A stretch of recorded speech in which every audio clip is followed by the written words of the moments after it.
समानः यतांशः नैवेद्यारथे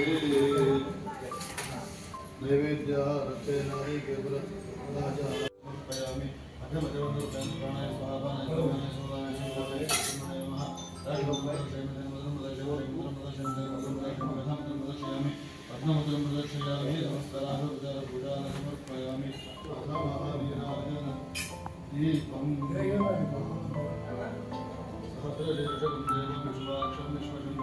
विश्वं नारायणं देवमक्षरं परमं पदं विश्वदत्परमानित्यं विश्वं नारायणं हरे विश्वमेवेद्विश्वमपश्यपति पतिं विश्वशात् मे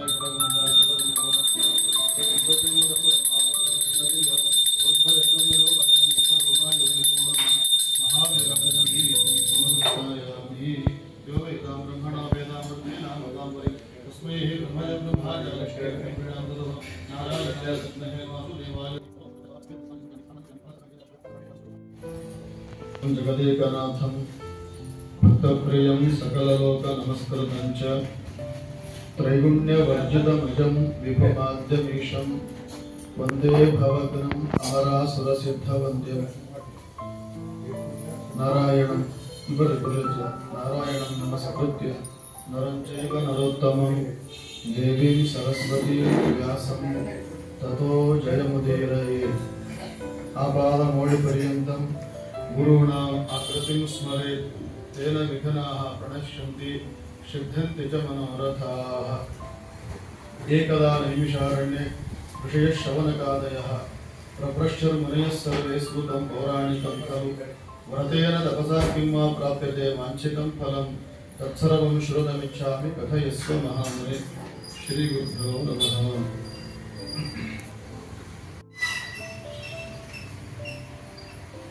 ಮಾಸ ಮಹಾತ್ಮೆಗಳಲ್ಲಿ ಹೇಳುವ ಹಾಗೆ ದೇವರ ಕಥೆಗಳನ್ನು ಶ್ರವಣ ಮಾಡುವಂತಹ ಮಾಸ.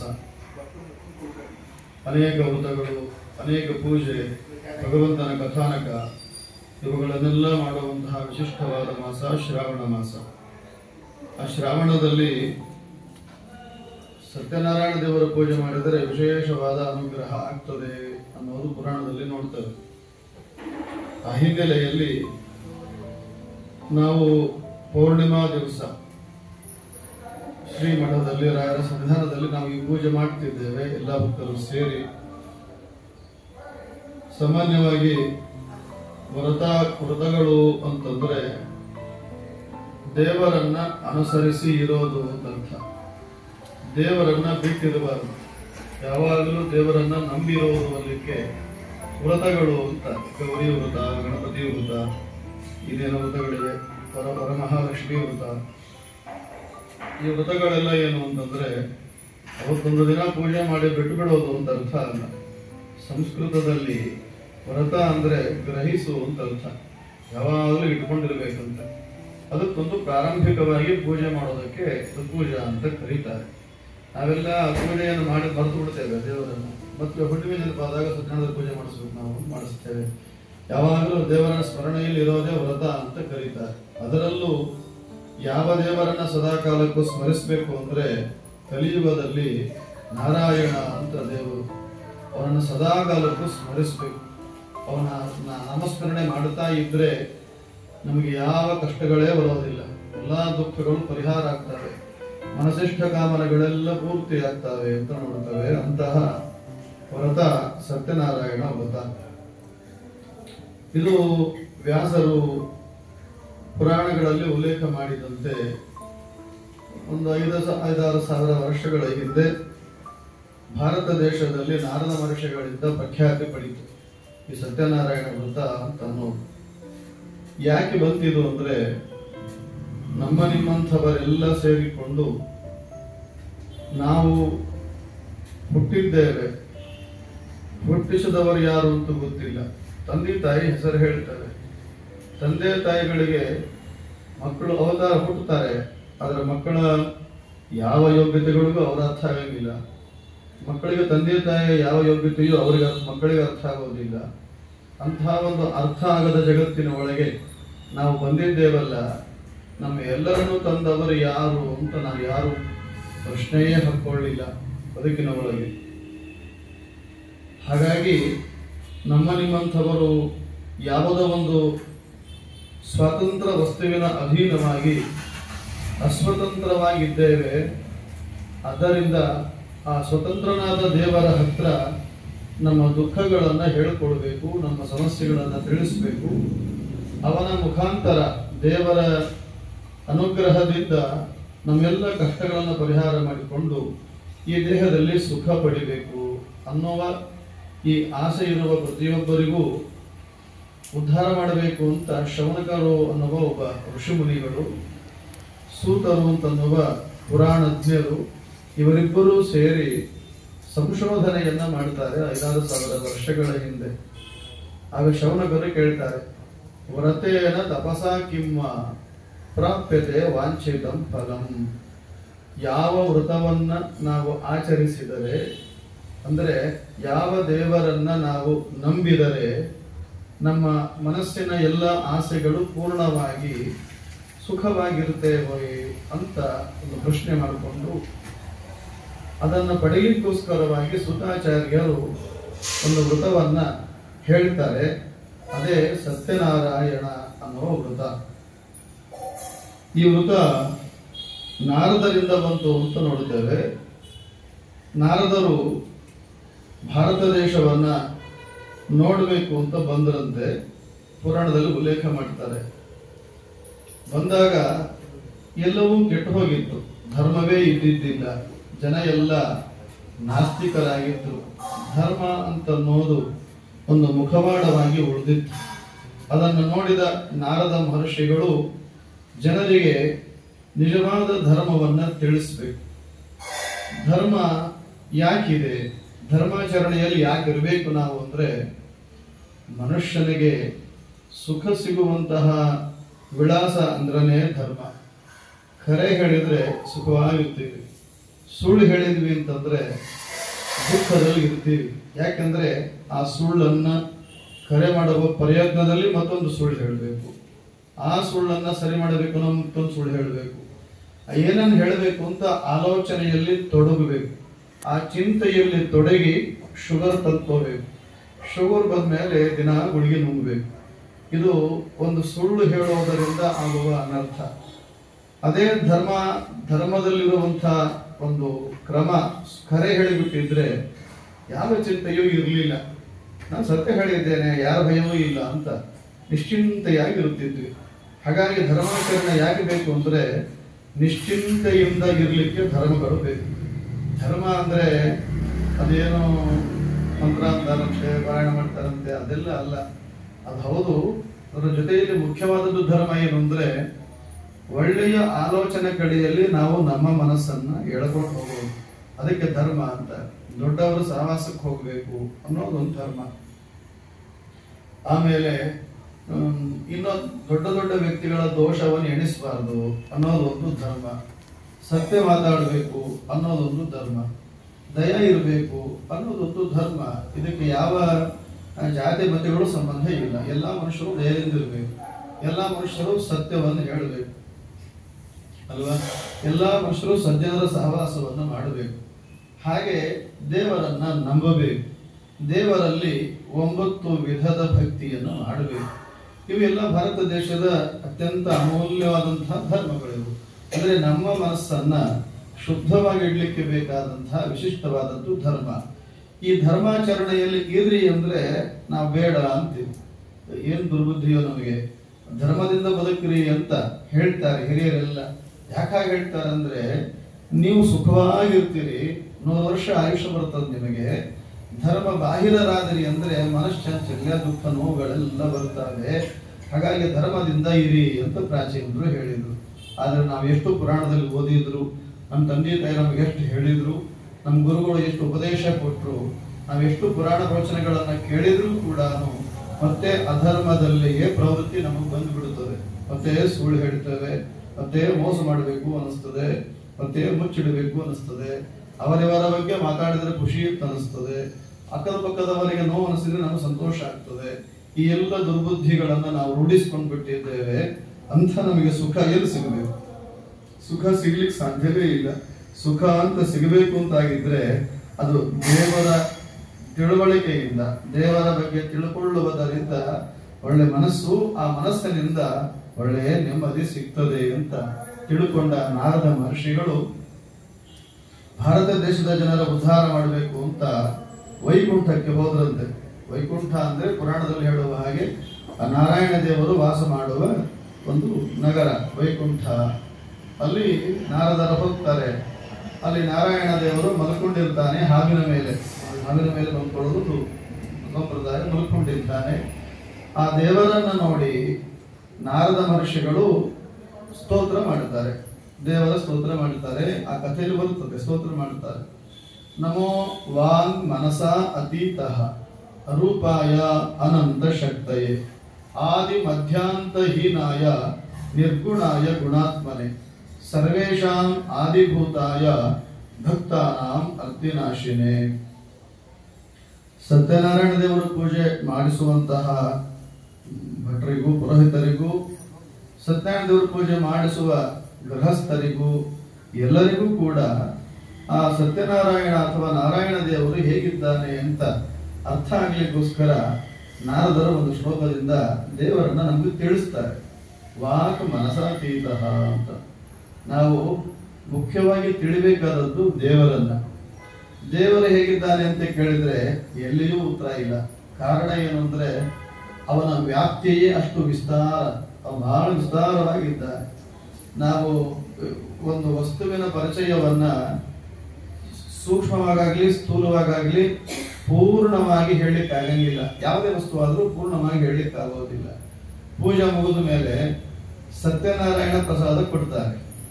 ಪ್ರಸಾದ ಕೊಟ್ಟ ಮೇಲೆ ಅದನ್ನು ನಾವು ಬಾಯಲ್ಲಿ ಹಾಕೊಳ್ತೇವೆ. ಹಾಕೊಂಡ ಮೇಲೆ ಪಕ್ಕದವರು ಕೇಳ್ತಾರೆ ಪ್ರಸಾದ ಹೇಗಿದೆ ಅಂತ ಕೇಳ್ತಾರೆ. ಅವ್ರು ಚೆನ್ನಾಗಿದೆ ಅಂತ ಅನ್ನೋದು ಪ್ರಸಾದದ ವಿಳಾಸ ಅಲ್ಲ, ಅದರ ಅರ್ಥ ಅಲ್ಲ. ಚಲೋ ಇದೆ ಅಂತ ಅನ್ನೋದು ಸರಿ ಅಲ್ಲ. ಚಲೋ ಇದೆ ಅಂದ್ರೆ ಹೇಗಿದೆ? ಚಲೋ ಹೇಗಿದೆ ಅಂದ್ರೆ ಬಹಳ ಚಲೋ ಇದೆ ಅಂತ ಅಲ್ಲ. ಬಹಳ ಚಲೋ ಅಂದ್ರೆ ಹೇಗಿರ್ತದೆ? ಬಹಳ ಚಲೋ ಅಂದ್ರೆ ಹೇಗಿರುತ್ತೆ? ಹಿಂಗೆ ಪ್ರಶ್ನೆ ಕೇಳಿದ್ರೆ ಉತ್ತರ ಹೇಗೆ ಕೊಡಬೇಕು ನಾವು? ಆಗ ಪ್ರಶ್ನೆ ಕೇಳುವವರಿಗೆ ಪ್ರಶ್ನೆ ಪಕ್ಕದವನ್ ಏನ್ ಹೇಳ್ತಾನಂದ್ರೆ, ಒಂದು ಕೆಲಸ ಮಾಡು, ನೀನು ಪ್ರಸಾದವನ್ನ ತಿಂದ್ರೆ ಗೊತ್ತಾಗ್ತದೆ, ಅದೇ ಅದರ ಪರಿಚಯ. ಅಂದ್ರೆ ಒಂದು ವಸ್ತುವಿನನ್ನ ನಾವು ಅನುಭವಿಸಿದಾಗ ಆಗುವ ಪೂರ್ಣ ಜ್ಞಾನವನ್ನ ಮಾತುಗಳಿಂದ ಹೇಳಿಕ್ ಆಗಂಗಿಲ್ಲ. ಯಾವುದೇ ವಸ್ತು ದೇವರು ಬಿಟ್ಕೊಡೋಣ ಅಂತ ಸಾಮಾನ್ಯವಾದ ಯಾವುದೇ ಒಂದು ಕಾಫಿ ಕುಡಿದ್ರು ಪೂರ್ಣವಾಗಿ ಹೇಳಲಿಕ್ಕೆ ಆಗೋದಿಲ್ಲ, ಒಂದು ಹಣ್ಣು ತಿಂದ್ರು ಪೂರ್ಣವಾಗಿ ಹೇಳಲಿಕ್ಕೆ ಆಗೋದಿಲ್ಲ, ಒಂದು ಪ್ರಸಾದ ತಿಂದ್ರು ಪೂರ್ಣವಾಗಿ ಹೇಳಲಿಕ್ಕೆ ಆಗೋದಿಲ್ಲ. ನಮ್ಮ ಅನುಭವಿಸಿದ ಅನುಭಾವದ ವಸ್ತುವಿನ ಪರಿಚಯವನ್ನ ಮಾತುಗಳಿಂದ ಪೂರ್ಣವಾಗಿ ಹೇಳಲಿಕ್ಕೆ ಆಗೋದಿಲ್ಲ. ಈ ವಸ್ತುಗಳ ಬಗ್ಗೆಯೇ ಪೂರ್ಣವಾಗಿ ಮಾಹಿತಿ ಕೊಡ್ಲಿಕ್ಕೆ ಮಾತುಗಳಿಗೆ ಸಾಧ್ಯ ಇಲ್ಲ ಅಂತಾದ್ರೆ, ಇಂಥ ವಸ್ತುಗಳನ್ನ ಬಹಳಷ್ಟು ನಿರ್ಮಾಣ ಮಾಡಿದ ದೇವರ ಬಗ್ಗೆ ನಾನು ಮೈಕಿಟ್ಕೊಂಡು ಉಪನ್ಯಾಸ ಮಾಡಿ ಹೇಳ್ತೇನೆ ಅಂದ್ರೆ ಹೇಗೆ ಸಾಧ್ಯ ಆಗ್ತದೆ? ಸಾಧ್ಯ ಆಗೋದಿಲ್ಲ. ಹಾಗಾಗಿ ದೇವರನ್ನ ಮಾತುಗಳಿಂದ ಯಾಕೆ ಹೇಳಬೇಕು ಅಂದ್ರೆ, ಹೇಳದೇ ಇದ್ರೆ ಮತ್ತೊಬ್ರು ಅದನ್ನ ಸ್ವೀಕಾರ ಮಾಡೋದಿಲ್ಲ. ಇದು ಬಹಳ ಚಲೋ ಇದೆ ತಗೊಳ್ರಿ ಅಂತ ಕೊಟ್ಟು ಇನ್ನೊಬ್ರು ತಗೊಳ್ತಾರೆ.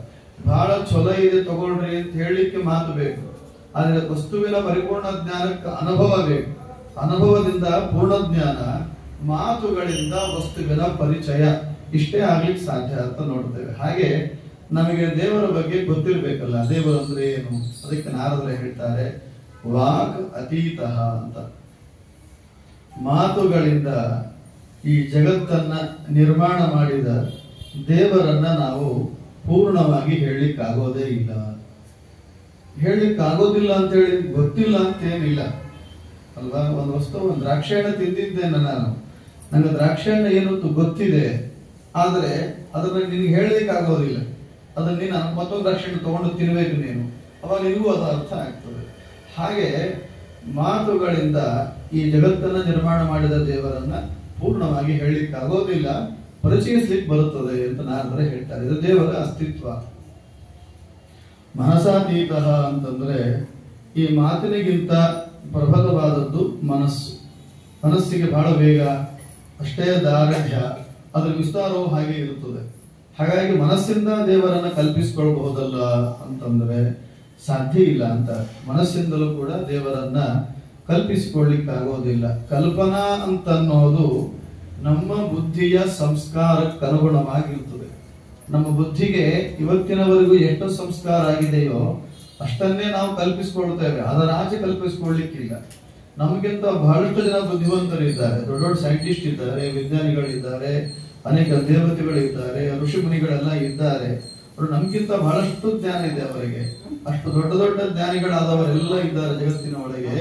ಅಂತಹ ಜ್ಞಾನಿಗಳೆಲ್ಲ ದೊಡ್ಡ ದೊಡ್ಡ ಬುದ್ಧಿವಂತರು, ನಮಗಿಂತ ಬಹಳ ಶ್ರೇಷ್ಠ ತಿಳುವಳಿಕೆ ಇರುವವರಲ್ಲ. ಹಾಗಾಗಿ ನಮ್ಮ ಕಲ್ಪನೆಗಿಂತ ಅವರ ಕಲ್ಪನೆ ಬಹಳ ದೊಡ್ಡದು. ಅವರ ಕಲ್ಪನೆಗಿಂತ ದೇವತೆಗಳ ಕಲ್ಪನೆ ಬಹಳ ದೊಡ್ಡದು. ದೇವತೆಗಳ ಕಲ್ಪನೆಗಿಂತ ಚತುರ್ಮುಖ ಬ್ರಹ್ಮದೇವರ ಕಲ್ಪನೆ ಬಹಳ ದೊಡ್ಡದು. ಆಮೇಲೆ ಆ ಬ್ರಹ್ಮ ಹೇಳ್ತಾನೆ, ನಂಗೆ ದೇವರ ಬಗ್ಗೆ ಪೂರ್ಣ ಗೊತ್ತಾಗಿಲ್ಲ ಅಂತ ಹೇಳ್ತಾನೆ. ಹಾಗಾಗಿ ದೇವರನ್ನ ನಾವು ಮನಸ್ಸಿಂದ ಪೂರ್ಣವಾಗಿ ಕಲ್ಪಿಸಿಕೊಳ್ಳಿಕ್ಕಾಗೋದಿಲ್ಲ. ವಾಕ್ ಮನಸ ಅತೀತ.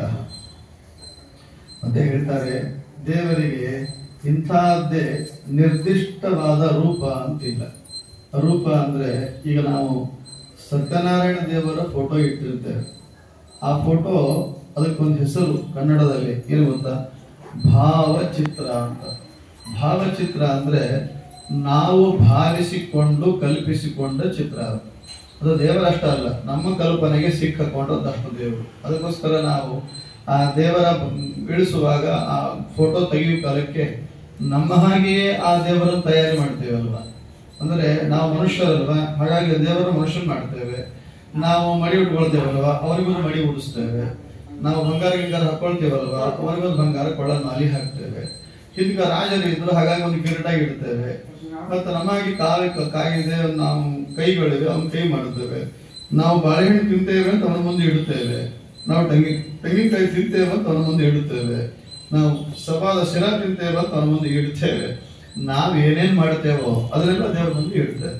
ಹಾಗಾಗಿ ದೇವರು ಅಷ್ಟೇನ? ಹಾಗಾದ್ರೆ ಆ ಭಾವಚಿತ್ರಕ್ಕೂ ನಮಗೂ ಇರೋ ವ್ಯತ್ಯಾಸ ಏನು ಅಂದ್ರೆ ಒಂದೇ. ಏನು? ಅವನಿಗೆ 4 ಕೈ ಇದೆ, ನಮಗೆ 2 ಕೈ ಇದೆ. ಯಾಕೆ ಹಾಗೆ ಮಾಡಿದ್ದೇವೆ ಅಂದ್ರೆ ಅವ ನಮಗಿಂತ ಬೇರೆ ಕಾಣಿಸ್ಲಿ ಅಂತ, ದೇವರು ಕಾಣಿಸ್ಲಿ ಅಂತ 4 ಕೈ ಮಾಡಿದ್ದೇವೆ. ನಮಗೆ 2 ಕೈ ಬಿಟ್ರೆ ನಮಗೂ ಆ ಭಾವಚಿತ್ರಕ್ಕೂ ಏನು ವ್ಯತ್ಯಾಸ ಇಲ್ಲ. ಯಾಕೆ ಹೀಗೆ ಅಂದ್ರೆ ಉಪನಿಷತ್ತು ಹೇಳ್ತದೆ, ಪ್ರತಿಯೊಂದು ಜೀವವೂ ಕೂಡ ತನ್ನ ಬುದ್ಧಿಯ ಸ್ವಾಮ್ಯಕ್ಕನುಗುಣವಾಗಿ ಕಲ್ಪಿಸಿಕೊಳ್ಳುತ್ತದೆ ಅಷ್ಟೇ. ಅದಕ್ಕೆ ಆಚೆ ಕಲ್ಪಿಸಿಕೊಳ್ಳಿಕ್ಕೆ ಆಗೋದಿಲ್ಲ ಅಂತ. ಹಾಗಾಗಿ ದೇವರಿಗೆ ನಿರ್ದಿಷ್ಟವಾದ ರೂಪ ಇಲ್ಲ.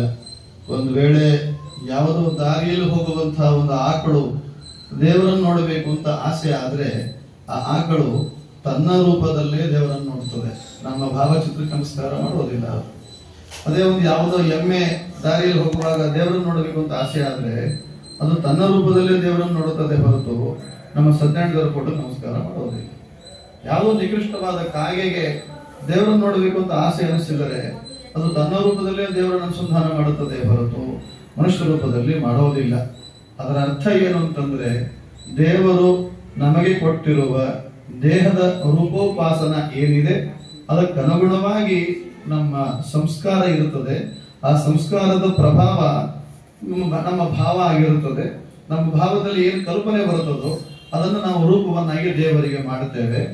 ಆದರೆ ಉಪನಿಷತ್ತುಗಳು ಹೇಳುವ ಹಾಗೆ ದೇವರು ಅವ ಸರ್ವ ಸಮರ್ಥ ಅಂತ ಆದದ್ದಕ್ಕೆ ನಾವು ಯಾವ ರೂಪವನ್ನ ಭಾವಿಸಿಕೊಳ್ತೇವೋ ಆ ರೂಪದಿಂದ ಬರ್ತಾನೆ ದೇವರು. ಆದ್ದರಿಂದ ಅವನಿಗೆ ಎಲ್ಲಾ ರೂಪಗಳು ಉಂಟು ಅಂತ, ಒಂದೇ ರೂಪ ಅಂತಲ್ಲ. ಹಾಗಾಗಿ ಭಾರತ ದೇಶದ ಒಳಗೆ ನಾವು ಎಲ್ಲೂ ದ್ವೇಷ ಮಾಡುವಂಗಿಲ್ಲ, ಯಾರಿಗೂ ಬೈಯೋ ಹಾಗಿಲ್ಲ, ಯಾವ ಪ್ರಾಣಿಗೂ ಕಲ್ಲು ಹೊಡೆಯೋ ಹಾಗಿಲ್ಲ.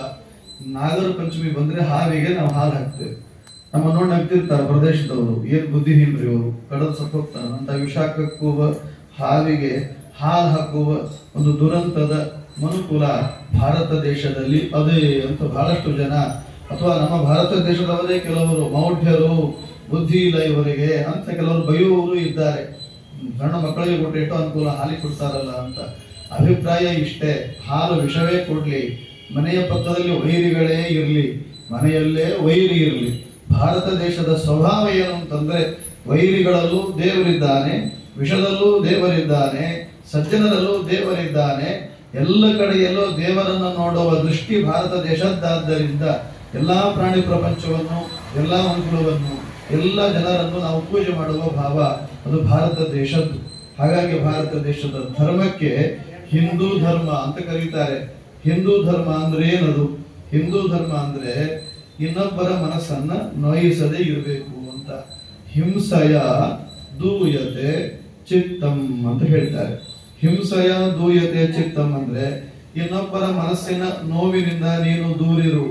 ನೀನು ಮಾಡುವ ಯಾವ ಕೆಲಸ, ನೀನು ಆಡುವ ಯಾವ ಮಾತು, ನೀನು ನೋಡುವ ಯಾವ ದೃಷ್ಟಿ ಅಕ್ಕಪಕ್ಕದವರಿಗೆ ಬಾಧಿಸದಾಗಿರಲಿ, ನೋವಾಗದಾಗಿರಲಿ ಅಂತ ಅನಿಸುವ ಮನಸ್ಥಿತಿ ಯಾರಿಗಿರ್ತದೋ ಅವರಿಗೆ ಭಾರತ ದೇಶದ ಜನ, ಹಿಂದೂ ಜನ, ಸನಾತನ ಜನರು ಹಾಗೆ ಕರೆದನ್ನು ನೋಡ್ತೇವೆ. ಹಾಗಾಗಿ ದೇವರಿಗೆ ನಿರ್ದಿಷ್ಟವಾದ ರೂಪ ಇಲ್ಲ, ಕಾಣುವ ಎಲ್ಲಾ ರೂಪಗಳು ದೇವರದ್ದೇ ಅಂತ. ಆಮೇಲೆ ಹೇಳ್ತಾರೆ ಮನಸಾತೀತ. ದೇವರಿಗೆ ಅಂದ್ರೆ ನಾವು ದೇವರನ್ನು ಕರದೇ ಕೇಳಬೇಕಾಗಿಲ್ಲ. ಮತ್ತೆ ನಮ್ಮಲ್ಲಿ ಇಲ್ಲದ್ದು ಒಂದು ಶಕ್ತಿ ದೇವರಲ್ಲಿದೆ. ಅದೇನ್ ಶಕ್ತಿ ಅಂತಂದ್ರೆ ನೋಡಿ, ನಾವು ದೇವರನ್ನ ಸದಾ ಕಾಲಕ್ಕೂ ಬೈತಿರ್ತೇವೆ ಅಥವಾ ದೇವರೇ ಸುಳ್ಳು ಅಂತ ಹೇಳ್ತೇವೆ. ಕಾರಣ ಕಣ್ಣಿಗೆ ಕಾಣಿಸಿಲ್ಲ ಅಂತ ಹೀಗೇನೋ ಇಟ್ಕೊಂಡು ನಾವು ದೇವರನ್ನ ದ್ವೇಷಿಸ್ತಿರ್ತೇವೆ. ಆದರೆ ನಮಗೊಂದು ಪ್ರಪಂಚದ ರಹಸ್ಯ ಗೊತ್ತಾಗಿಲ್ಲ. ನಾವೆಲ್ಲರೂ ಕೂಡ ಈ ಸೃಷ್ಟಿ ಮಾಡಿದ ಸ್ರಷ್ಟಾರನ ಅಧೀನವಾಗಿದ್ದೇವೆ. ನಾವು ಯಾರು ಸ್ವತಂತ್ರವಾಗಿ ಇಲ್ಲ. ಆದರೂ ಸ್ವಂತ ಮನೆ ಇದೆ. ಸ್ವತಂತ್ರವಾಗಿಲ್ಲ ಆದರೂ ಸ್ವಂತ ಕಾರು. ಸ್ವತಂತ್ರವಾಗಿಲ್ಲ ಆದರೂ ಸ್ವಂತ ಹೆಂಡತಿ. ಸ್ವತಂತ್ರವಾಗಿಲ್ಲ ಆದರೂ ಸ್ವಂತ ಹೊಲ. ಸ್ವತಂತ್ರವಾಗಿಲ್ಲ ಆದರೂ ಸ್ವಂತ ಸ್ವಂತ ಸ್ವಂತ ಅಂತ ನಾವು ಆ ಸ್ವಂತ ಪದವನ್ನು ಬಳಸಿ ಅನೇಕ ಪದಾರ್ಥಗಳನ್ನು ಹೇಳ್ತೇವೆ. ಜೊತೆಯಲ್ಲಿಯೇ ಅಂದ್ರೆ ಈ ನಾನು ಅಹಂ ಅಂತನ್ನುವ ಜೀವ ಏನನ್ನು ಆಶ್ರಯಿಸಿ ಇದ್ದಾನೆ ಆ ದೇಹವೇ ಸ್ವತಂತ್ರವಾಗಿ. ನಾವು ಸ್ವತಂತ್ರ ಸ್ವತಂತ್ರ ಅಂತಿರ್ತೇವೆ. ನಮ್ಮ ದೇಹವೇ ನಮ್ಮ ಅಧೀನವಾಗಿಲ್ಲ ಅಂದಮೇಲೆ ಆ ದೇಹ ಸಂಬಂಧ ಪಟ್ಟ ಪದಾರ್ಥಗಳೆಲ್ಲವೂ ಹೇಗೆ ನಮ್ಮ ಅಧೀನವಾಗಿರ್ತವೆ? ಉದಾಹರಣೆ ಹೇಳೋದಂದ್ರೆ ಅಂದ್ರೆ ನಾವು ನಮ್ಮನ್ನು ಇನ್ನೊಬ್ಬರು ಯಾರೋ ನಿಯಮನ ಮಾಡುತ್ತಿದ್ದಾರೆ ನಮ್ಮನ್ನ ಅಂತ ತಿಳ್ಕೊಳ್ಳಿಕ್ಕೆ ಇಷ್ಟು ಸಾಕಾಗ್ತದೆ ಅಂತ ಉಪನಿಷತ್ತು ಹೇಳ್ತದೆ. ಅದೇನಂದ್ರೆ ನಮ್ಮ ದೇಹ ಅಂತ. ನಮ್ಮ ದೇಹ ಹೇಗಿದೆ? ಮೊದಲು ಬಾಲಕ ಸಣ್ಣ ಕೂಸಾಗಿತ್ತು, ಆಮೇಲೆ ದೊಡ್ಡದಾಯಿತು, ಆಮೇಲೆ ಪ್ರಾಯಕ್ಕೆ ಬಂದಿದ್ವಿ. ನಾವು ಪ್ರಾಯಕ್ಕೆ ಬಂದಾಗ ಬಹಳ ಚಂದ ಇದ್ವಿ, ಎಲ್ಲ ಸೌಂದರ್ಯ ಇತ್ತು. ಆ 30ರಿಂದ 45-50 ವರ್ಷದವರೆಗಿರುವ ಆ ಪ್ರಾಯ ಯಾರು ಬೇಡ ಅಂತಾರೆ? ಎಲ್ಲರಿಗೂ ಬೇಕು. ಆ ಸೌಂದರ್ಯವೇ ಹಾಗೆ, ಆ ಸೌಷ್ಠವೇ ಆನಂದ, ಆ ಬದುಕಿನ ಇಡೀ ಜಗತ್ತಿನ ವ್ಯವಹಾರವನ್ನು ಸವಿವಾಗದ ಖುಷಿ ಅದ್ಭುತವಾಗಿರುತ್ತದೆ. ಆದರೆ ನಮಗೊಂದು ಏನು ಗೊತ್ತಾಗ್ಲಿಲ್ಲ ಅಂದ್ರೆ, ಅಥವಾ ನಮಗೇನು ಪ್ರಶ್ನೆ ಹಾಕೊಳ್ಳಿಲ್ಲ ಅಂದ್ರೆ, ನನ್ನ ತಾಯಿಯಿಂದ ಹುಟ್ಟಿದಾಗ ನಾನು ಮಗುವಾಗಿದ್ನಲ್ಲ, ಪ್ರಾಯಕ್ಕೆ ಯಾಕೆ ಬಂದೆ? ಪ್ರಶ್ನೆ ಹಾಕೋಬೇಕಲ್ವ, ಪ್ರಾಯಕ್ಕೆ ಯಾಕೆ ಬಂದೆ? ನಾನು ಯಾವ ಪ್ರಯತ್ನವೂ ಮಾಡದೆ ಪ್ರಾಯಕ್ಕೆ ಬಂದಿದ್ದೇನಲ್ಲ. ಹಾಗಾದ್ರೆ ಈ ದೇಹದಲ್ಲಾಗುವ ಬದಲಾವಣೆ ಅಂತಿದೆಯಲ್ಲ, ಕೌಮಾರಾವಸ್ಥೆಯಿಂದ ಪೌಗಂಡಾವಸ್ಥೆಯಿಂದ ಕೌಮಾರದಿಂದ ಪ್ರಾಯ ಅಂತ ಹೀಗೆ ಬದಲಾವಣೆ ದೇಹದಲ್ಲಿ ಆಗ್ತಿದೆಯಲ್ಲ, ಈ ದೇಹದಲ್ಲಾಗುವ ಬದಲಾವಣೆಗೆ ನಮ್ಮ ಸ್ವಾತಂತ್ರ್ಯ ಏನಾದರೂ ಇದೆಯಾ? ನಮ್ಮ ದೇಹದ ಮೇಲೆ ನಮ್ಗೇನಾದ್ರೂ ನಿಯಂತ್ರಣ ಇದೆಯಾ? ನಮ್ಮದೇ ಆದ ದೇಹ, ನಾವೇ ಸ್ನಾನ ಮಾಡಿಸ್ತೇವೆ, ನಾವೇ ಊಟಕ್ಕೆ ಹಾಕ್ತೇವೆ, ಅದಕ್ಕೆ ನಾವೇ ವಸ್ತ್ರವನ್ನು ಉಡಿಸ್ತೇವೆ, ಅದಕ್ಕೆ ನಾವೇ ಫೇರ್ ಅಂಡ್ ಲವ್ಲಿ ಹಚ್ಚುತ್ತೇವೆ, ಅದನ್ನು ಕನ್ನಡಿಯಲ್ಲಿ ನಾವೇ ನೋಡಿ ಖುಷಿ ಪಡುತ್ತೇವೆ. ಆದರೂ ಅದು ನಮ್ಮದಲ್ಲ. ಯಾಕೆ ನಮ್ಮದಲ್ಲ ಅಂದ್ರೆ, ಮೊನ್ನೆ 30 ವರ್ಷದ್ದು ಇವತ್ತು 40 ವರ್ಷ ಆಗಿದೆ. ಇವತ್ತು 40 ವರ್ಷದ್ದು ನಾಳೆ 50 ವರ್ಷ ಆಗ್ಲಿಕ್ಕಿದೆ. ನನಗೆ 50 ವರ್ಷ ಆಗೋದು ಇಷ್ಟ ಇಲ್ಲ ಅಂತ ಹೇಳಿ ಯಾರಿಗಾದ್ರು ಆಗದೇ ಇರ್ತದ? ಯಾರಾದ್ರೂ ತಡೆದಿದ್ದಾರ? ಅದನ್ನ ತಡಿಲಿಕ್ಕೆ ಸಾಧ್ಯ ಇಲ್ಲ. ಎಲ್ಲರೂ ಹೋಗಿದ್ದಾರೆ, ಎಲ್ಲರಿಗೂ ವಾರ್ಧಕ್ಯ ಬಂದಿದೆ ಇಲ್ಲಿ. ಅದರಂತೆ ನಮಗೂ ಕೂಡ ವಾರ್ಧಕ್ಯ ಬರುತ್ತಿದೆ. ದೇಹ ಕಾಲಕ್ಕೆ ಸಿಕ್ಕಿಕೊಂಡು ಕಾಲದ ಅಣತಿಯೊಳಗೆ ತನ್ನಂತಾನೇ ನಿಧಾನವಾಗಿ ಕಳ್ಕೊಳ್ತಾ ಇದೆ. ಆಯುಷ್ಯವನ್ನ ಕಳ್ಕೊಳ್ತಾ ಬದಲಾವಣೆ ಪಡೀತಾ ಇದೆ. ಬದಲಾವಣೆ ಪಡೆಯುವಂತಹ ಜೀವನಿಗೆ ಯಾಕೆ ಎಚ್ಚರಿಕೆ ಬರಲಿಲ್ಲ? ನನ್ನನ್ನು ಯಾರೋ ನೇಮನ ಮಾಡುತ್ತಿದ್ದಾರೆ ಅಂತ ಯಾಕೆ ಗೊತ್ತಾಗ್ಲಿಲ್ಲ? ನಾನು ನಿರ್ಮಾಣ ಮಾಡಿಕೊಳ್ಳದ ದೇಹದೊಳಗೆ ನಾನು ಇದ್ದೇನೆ.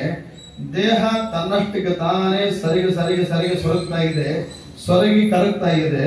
ಕರಿಗೆ ವೃದ್ಧಾಪ್ಯ ಬರುತ್ತದೆ. 60-70 ವರ್ಷ ಆದ ಕೂಡಲೇ ವೃದ್ಧಾಪ್ಯ ಬರುತ್ತದೆ. ಯಾರನ್ನಾದ್ರೂ ಹೋಗಿ ಕೇಳ್ರಿ ನೀವು, ರಿಟೈರ್ಡ್ ಆದ್ಮೇಲೆ 80 ವರ್ಷ ಆದ್ಮೇಲೆ ಇದಕ್ಕಿದ್ರು ಅಂದ್ರೆ ಅಂತವ್ರ ಭೇಟಿ ಆಗ್ರಿ, ಹೇಗಿದ್ದೀರಿ ನೀವು ಅಂತ ಕೇಳ್ರಿ. ಅವ್ರು ಹೇಳ್ತಾರೆ, ನೋಡ್ರಿ ಆಚಾರ, 60-70 ಅಥವಾ ರಿಟೈರ್ಡ್ ಆಗೋ ಮಟ್ಟ ಅದಕ್ಕೆ ದುಡ್ಡು ಬೇಕಾಗ್ತದೆ, ಆಮೇಲೆ ಆರೋಗ್ಯ ಬೇಕಾಗ್ತದೆ. ಆದ್ರೆ ನಾವೇನ್ ಮಾಡಿರ್ತೇವೆ ಅಂದ್ರೆ ದುಡ್ಡು ಗಳಿಸುವ ಅವಸರದ ಒಳಗೆ ಆರೋಗ್ಯ ಕೆಡಿಸ್ಕೊಂಡೇ ಬಿಟ್ಟಿರ್ತೇವೆ. ಆಗಾಗ್ಲೇ ಟೆನ್ಷನ್ಗೆ ಶುಗರ್ ಬರುತ್ತದೆ, BP ಬರುತ್ತದೆ, ಮತ್ತೊಂದು ಬರುತ್ತದೆ, ಇನ್ನೇನೋ ಆಗ್ತದೆ, ಕಣ್ಗಳು ಹೋಗ್ತವೆ, ಕೈಗಳು ಹೋಗ್ತವೆ, ಕಿವಿಗಳು ಹೋಗ್ತವೆ. ಅಷ್ಟೆಲ್ಲ ಆಗಿ ಏನಾಗಿರುತ್ತದೆ ಅಂತಂದ್ರೆ ತಿಂಗಳಿಗೆ ಒಂದು 25, 30, 50 ಸಾವಿರ ರೂಪಾಯಿ ಬಡ್ಡಿ ಬರೋದು ದುಡ್ಡಾಗಿರ್ತದೆ ಅಷ್ಟೇ. ಆ ಬರೋ 50-60 ಸಾವಿರ ರೂಪಾಯಿ ಬಡ್ಡಿ ಏನು ಬರುತ್ತಿರ್ತದೆ ಅದನ್ನ ಎದಕ್ಕೆ ಬಳಸ್ತಿರ್ತೇವೆ ಅಂದ್ರೆ ನಾವು ಔಷಧೋಪಚಾರ ಬಳಸ್ತಿರ್ತೇವೆ. ಇಲ್ಲಿ ಬಹಳ ಸಮಸ್ಯೆ ಇದೆ, ಹೀಗಾಗಿ ದವಾಖಾನೆಗೆ ಒಂದು 30 ಸಾವಿರ ರೂಪಾಯಿ ಹೋಗ್ತದೆ. ಆಮೇಲೆ ಮತ್ತು ಆಯುರ್ವೇದ ತೊಳಿತೀನಿ ಅದಕ್ಕೊಂದು 10 ಸಾವಿರ ರೂಪಾಯಿ ಹೋಗ್ತದೆ. ಒಂದಿಷ್ಟು ಹೋಮಿಯೋಪತಿ ತೊಗೊಳ್ಳಿದ್ದೀನಿ ಅದಕ್ಕೊಂದು 5 ಸಾವಿರ ರೂಪಾಯಿ ಹೋಗ್ತದೆ. ಆಚಾರ ಸತಿ ಏನು ಬರೋದ್ರಾಗೆಲ್ಲ ಹೋಗಿ ಗರಿಷ್ಠ ಒಂದು 2 ಸಾವಿರ ರೂಪಾಯಿ ಉಳಿದು ಸಾಕಾಗಿದೆ ನಮಗೆ. ಅಂದ್ರೆ ಅದೆಲ್ಲ ಯಾಕೆ ಹಂಗೆ ಮಾಡ್ಕೊಂಡ್ವಿ ನಾವು ಅಂತಂದ್ರೆ ಒಂದು ಕಾಲದ ಒಳಗೆ ಅಂದ್ರೆ ನಮ್ಮ ದೇಹದ ಒಂದು ಸ್ಥಿತಿ ಒಳಗೆ ಹಣವೇ ಪ್ರಧಾನ ಅಂತ ಆಯ್ತು. ಆಮೇಲೆ ನಮ್ಮ ದೇಹದ ಒಂದು ಸ್ಥಿತಿ ಒಳಗೆ ಆರೋಗ್ಯವೇ ಪ್ರಧಾನ ಅಂತ ಆಯ್ತು. ಆರೋಗ್ಯದ ಪ್ರಧಾನ ಜ್ಞಾನ ಬರುವುದರ ಒಳಗೆ ಆರೋಗ್ಯ ಎಲ್ಲ ಹದಿಗೆಟ್ಟು ಹೋಗಿತ್ತು. ಆನಂತರ ಸರಿ ಮಾಡ್ಲಿಕ್ಕೆ ಬರದಂಗಾಗಿತ್ತು. ಆವಾಗ ಮೊದಲು ಪ್ರಾಯದಲ್ಲಿ ಗಳಿಸಿದ ದುಡ್ಡೆಲ್ಲ ಇನ್ಸೂರೆನ್ಸ್ ಅಂತ ಹೇಳಿ ನಾವು ಅನಾರೋಗ್ಯಕ್ಕೆ ಇಟ್ಟುಕೊಂಡವೇ ಹೊರತು ಪ್ರಾಣವನ್ನ ಆರೋಗ್ಯವಾಗಿ ಕಳ್ಕೊಳ್ಳಿಲ್ಲ. ಕಾರಣ ಏನು ಇದೆಲ್ಲ ಅಂತ ಕೇಳಿದ್ರೆ ದೇಹ ನಮ್ಮ ಅಧೀನವಾಗಿಲ್ಲ. ಏನು ಮಾಡಿದ್ರೆ ಅಧೀನವಾಗಿ ಇಲ್ಲ. ಒಂದೊಂದು ದಿವಸಕ್ಕೆ ಪ್ರಾಣ ಹೋಗುವ ದಿನ ಬರುತ್ತದೆ. ಪ್ರಾಣ ಹೋಗುವ ದಿನ ಬಂದಾಗ ವೈದ್ಯರು ಇರ್ತಾರೆ, ಜ್ಞಾನಿಗಳಿರ್ತಾರೆ, ಸ್ವಾಮಿಗಳಿರ್ತಾರೆ, ಪ್ರದಕ್ಷಿಣೆ ಆಗ್ತದೆ, ಸ್ತೋತ್ರ ಮಂತ್ರಗಳಾಗ್ತವೆ. ಎಲ್ಲವೂ ಮಾಡಿಸಿದರೂ ಕೂಡ ಈ ಭೂಮಿಯಲ್ಲಿ ಯಾರು ಉಳಿದಿಲ್ಲ, ಯಾರು ಉಳಿಯುವುದಿಲ್ಲ. ಯಾಕೆ ಉಳಿಬಾರದು? ಯಾಕೆ ಇಷ್ಟೆಲ್ಲ ಇದೆಯಲ್ಲ ಯಾಕೆ ಉಳಿಬಾರದು ಅಂತ ಕೇಳಿದ್ರೆ ಅದು ನಮ್ಮ ಅಧೀನ ಇಲ್ಲ. ಬರುವಾಗ ಇಂತಲ್ಲೇ ಹುಟ್ಟಬೇಕು ಅಂತ ಸಂಕಲ್ಪ ಮಾಡದ ನಾವು ಹೋಗುವಾಗ ಹೀಗೆ ಆಗ್ಬೇಕು ಅಂದ್ರೆ ಹೇಗೆ ಸಾಧ್ಯ?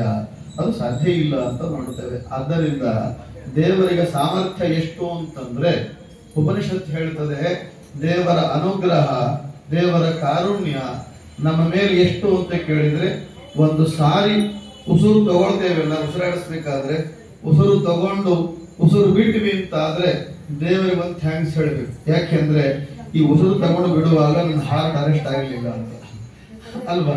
ಯಾಕೆ ಅಂದ್ರೆ ಪ್ರತಿಯೊಂದು ಉಸಿರು ಕೂಡ ದೇವರ ಅನುಗ್ರಹದಿಂದ ನಡೀತದೆ ಹೊರತು ನಮ್ಮ ಸಾಮರ್ಥ್ಯ, ನಮ್ಮ ಶ್ರೀಮಂತಿಕೆ, ನಮ್ಮ ಅಧಿಕಾರ, ನಮ್ಮ ವರ್ಣ, ನಮ್ಮ ಪಾಂಡಿತ್ಯ, ನಮ್ಮ ಆಶ್ರಮಗಳು ಇವುಗಳಿಂದ ನಡೆಯೋದೇ ಇಲ್ಲ. ಹಾಗಾಗಿ ಉಸಿರಾಟದ ಒಂದೊಂದಕ್ಕೂ ದೇವರ ಅನುಗ್ರಹ ಅತ್ಯವಶ್ಯವಾಗಿ ಇದೆ. ಅಷ್ಟು ದೇವರು ನಮ್ಮನ್ನ ಸದಾ ಕ್ಷಣಕ್ಕೆ ಕಾಯ್ತಿದ್ದಾನೆ ಅಂತ ಅಷ್ಟು ಗೊತ್ತಿದ್ರೂ ಕೂಡ ನಾವು ಅಹಂಕಾರಿಗಳಾಗ್ತೇವೆ. ಎಂಥ ವಿಪರ್ಯಾಸ! ಅದಕ್ಕೆ ನಾರದರು ಹೇಳ್ತಾರೆ, ಅನಂತ ಶಕ್ತಯೇ, ದೇವರು ಅನಂತ ಶಕ್ತಿ ಉಳ್ಳವನೇ ಹೊರತು ಅವನೇನು ಅಸಾಮಾನ್ಯನೇ ಹೊರತು ಸಾಮಾನ್ಯನಲ್ಲ ಅಂತ ಹೇಳ್ತಾರೆ. ಆದಿ ಮಧ್ಯಾಂತ ಹೀನಾಯ ನಿರ್ಗುಣಾಯ ಗುಣಾತ್ಮನೆ. ದೇವರು ಮತ್ತೆ ಹೇಗಿದ್ದಾನೆ ಅಂತ ಕೇಳಿದ್ರೆ ಆದಿ, ಮಧ್ಯ ಮತ್ತು ಹೀನ ಅಂತ ಕರೀತಾರೆ. ಆದಿ ಅಂದ್ರೆ ಬಾಲ್ಯಾವಸ್ಥಾ, ಮಧ್ಯ ಅಂದ್ರೆ ಪ್ರಾಯ, ಹೀನ ಅಂದ್ರೆ ಮುಪ್ಪು. ಇವು ನಮ್ಮ ದೇಹಕ್ಕೆ ಬರ್ತಾವೆ ಹೊರತು ದೇವರ ದೇಹಕ್ಕೆ ಬರೋದಿಲ್ಲ. ಇವು ದೇವರಿಗೆ ಬರೋದೇ ಆಗಿದ್ರೆ ಅವನು ದೇವರ ಆಗ್ಲಿಕ್ಕೆ ಸಾಧ್ಯ ಇಲ್ಲ. ಅವನ ದೇವರ ಆಗಿದ್ದಾನಾದ್ದರಿಂದ ನಾವು ಇರುವಾಗಲೂ, ನಾವು ಇರದೇ ಇರುವಾಗಲೂ ನಮ್ಮನ್ನೆಲ್ಲ ಅನುಗ್ರಹ ಮಾಡುವಂತಹ ಸಾಮರ್ಥ್ಯ, ಸಂರಕ್ಷಣೆ ಮಾಡೋ ಸಾಮರ್ಥ್ಯ ದೇವರಿಗೆ ಇದೆ ಅಂತ ಆದ್ರೆ ಅವನು ನಮ್ಮಂತ ದೇಹ ಪಡೀಲಿಕ್ಕೆ ಸಾಧ್ಯ ಇಲ್ಲ. ಹಾಗಾಗಿ ಅವನು ಆದಿ, ಮಧ್ಯ ಅಂತ ಹೀನಾಯ. ಮತ್ತೇನಾಗಿದ್ದಾನೆ ಅಂತ ಹೇಳಿದ್ರೆ ನಿರ್ಗುಣಾಯ ಗುಣಾತ್ಮನೆ ಅಂತ ಹೇಳ್ತಾರೆ. ದೇವರು ಮತ್ತೇನಾಗಿದ್ದಾನೆ ಗೊತ್ತಾ? ನಿರ್ಗುಣಾಯ ಅಂತ. ನಿರ್ಗುಣ ಅಂತಂದ್ರೆ ದೇವರಿಗೆ ಗುಣವೇ ಇಲ್ಲ ಅಂತ ಅರ್ಥ ಅಲ್ಲ. ನಿರ್ಗುಣ ಅಂದ್ರೆ ನಮ್ಮಂತಹ ಯಾವ ಗುಣಗಳು ದೇವರಲ್ಲಿ ಇಲ್ಲ. ಅದರ ಅರ್ಥ ಏನಂದ್ರೆ ಗುಣಗಳಲ್ಲಿ ಎರಡಿರ್ತಾರೆ. ಒಂದು ದೇಹವನ್ನ ಪಡೆದಾದ ಮೇಲೆ ಇರೋ ಗುಣ, ಒಂದು ದೇಹವನ್ನೇ ಪಡೆಯದೇ ಇರುವಂತಹ ಒಂದು ಗುಣ. ಅದಕ್ಕೆ ಪ್ರಾಕೃತ ಮತ್ತು ಅಪ್ರಾಕೃತ ಅಂತ ಕರೀತಾರೆ. ಪ್ರಾಕೃತ ಗುಣ ಅಂತಂದ್ರೆ ನಮ್ಮ ನಿಮ್ಮಲ್ಲೆಲ್ಲ ಇರುವಂತಹ ಗುಣಗಳಿಗೆ ಪ್ರಾಕೃತ ಗುಣ ಅಂತ ಕರೀತಾರೆ. ನಮ್ಮ ನಿಮ್ಮಲ್ಲಿ ಇರದೇ ಇರುವಂತಹ ಗುಣಗಳಿಗೆ ಅಪ್ರಾಕೃತ ಗುಣ ಅಂತ ಕರೀತಾರೆ. ದೇವರಲ್ಲಿರೋದು ಅಪ್ರಾಕೃತ, ನಮ್ಮಲ್ಲಿರುವುದು ಪ್ರಕೃತ. ಪ್ರಕೃತ ಗುಣ ಅಂದ್ರೆ ಸಾಮಾನ್ಯವಾಗಿ ನಮಗೆ ಅರ್ಥ ಆಗುವಾಗ ಹೇಳೋದು ಅಂತಂದ್ರೆ ಪ್ರಕೃತ ಗುಣ ಅಂದ್ರೆ ಇಷ್ಟೇ, ಸಮಸ್ತ ಮನುಷ್ಯ ಹಿಡ್ಕೊಂಡು ಎಲ್ಲಾ ಪ್ರಾಣಿ ಪಕ್ಷಿ ಕ್ರಿಮಿಗಳಲ್ಲೂ ಇರುವಂತಹ ಸಾಮಾನ್ಯ ಸ್ವಭಾವ. ಅದೇನು? ಹುಟ್ಟೋದು ಮೊದಲೇ, ಆಮೇಲೆ ದೇಹ ಕಳ್ಕೊಳ್ಳೋದು ಸಾವು ಎರಡನೇದ್ದು, ಇದರ ಮಧ್ಯದ ಒಳಗಿದೆ ಒಂದಿಷ್ಟು. ಅದೇನು ಅಂತಂದ್ರೆ ಆಶಾ, ದ್ವೇಷ, ಈರ್ಷ, ಅಸೂಯ, ಸುಖದ ಲಾಲಸ, ದುಃಖದ ಅನುಭವ ಅಂತ ಒಂದಿಷ್ಟು ಇವೆ ನಮ್ಮಲ್ಲೆಲ್ಲ. ಇವೆಲ್ಲವೂ ಕೂಡ ನಮ್ಮ ಪ್ರಾಕೃತವಾದ ಗುಣಗಳ ಸ್ವಭಾವ. ದೇವರಿಗೆ ಆಶೆ ಇದ್ ಬಿಟ್ರೆ ಪ್ರಪಂಚ ಎಲ್ಲ ಅವಂದೇ ಆಗಿರ್ತಿತ್ತು. ನಮ್ಗೇನ್ 30-40 ಸೆಟ್ ಕೊಡಿಸ್ತಿದ್ದಿಲ್ಲ ಅವ. ಯಾಕಂದ್ರೆ ಅವಾಗ ಮುಗುದಿಲ್ಲ, ನಮ್ಗೇನ್ ಕೊಡ್ತಾನೆ ದೇವರು ಅಂತ ನಾವು ದೇವರನ್ನ ದೂಷಿಸ್ತಿದ್ವಿ. ಹಿಂಗಾಗಿ ಅವನ ಕಡೆ ಆಶಾ ಇಲ್ಲ. ಇನ್ನ ಈರ್ಷಾ, ನಮ್ಮ ಅಕ್ಕಪಕ್ಕದವ್ರು ನೋಡಿ ಈರ್ಷಾ ಮಾಡಬೇಕು, ದ್ವೇಷಿಸ್ಬೇಕು, ಹೊಟ್ಟೆ ಕಿಚ್ಚು ಪಡಬೇಕು ಅಂದ್ರೆ ದೇವರಿಗೆ ನಮ್ಮಿಂದ ಏನೂ ಬೇಕೇ ಆಗಿಲ್ಲ. ಹಾಗಾಗಿ ದೇವರಿಗೆ ಹೊಟ್ಟೆ ಕಿಚ್ಚು ಇಲ್ಲ, ಆಶೆ ಇಲ್ಲ, ಹೊಟ್ಟೆ ಕಿಚ್ಚು ಇಲ್ಲ, ಸದಾ ಕಾಲಕ್ಕೂ ಸುಖವಾಗಿರ್ತಾನೆ. ಕಾರಣ ಏನಂದ್ರೆ ಯಾವಾಗಲೂ ತೃಪ್ತಿ ಇದೆ ಅವನಿಗೆ, ಸಾಕು ಅಂತ ಅಂತಿದ್ದಾನೆ. ಯಾವಾಗಲೂ ತೃಪ್ತಿ ಇರುವವನಿಗೆ ಸುಖವಾಗಿ ಸಹಜ. ಎಲ್ಲಿ ತೃಪ್ತಿನೋ ಅಲ್ಲಿ ಸುಖ ಸಹಜ ಅಂತ ನೋಡ್ತೇವೆ ನಾವು. ಹಾಗಾಗಿ ನಿತ್ಯ ತೃಪ್ತನಾದ ಭಗವಂತನವ ಅವನಿಗೆ ಯಾವ ಸಮಸ್ಯೆಗಳು ಇಲ್ಲ. ಆದ್ರೆ ನಾವೆಲ್ಲ ಪ್ರಾಕೃತರು, ಹಸಿವಿ, ಬಾಯಾರಿಕೆ ಇವೆಲ್ಲವೂ ಇದೆ ನಮಗೆ. ಹಾಗಾಗಿ ದೇವರಿಗೆ ಇಂತಹ ಗುಣಗಳು ಯಾವುವೂ ಇಲ್ಲ ಅಂತ ಹೇಳಿಕ್ಕೆ ನಿರ್ಗುಣಾಯ ಅಂತ ನಾವು ಹೇಳ್ತಾರೆ. ನಿರ್ಗುಣಾಯ ಗುಣಾತ್ಮನೆ. ಗುಣಾತ್ಮನೆ ಅಂತಂದ್ರೆ ಯಾವಾಗಲೂ ಸುಖಪೂರ್ಣ, ಯಾವಾಗಲೂ ಆನಂದಮಯ, ಪ್ರಪಂಚದ ಎಲ್ಲಾ ಜೀವರ ಒಳಗೂ ಇರ್ತಾನೆ.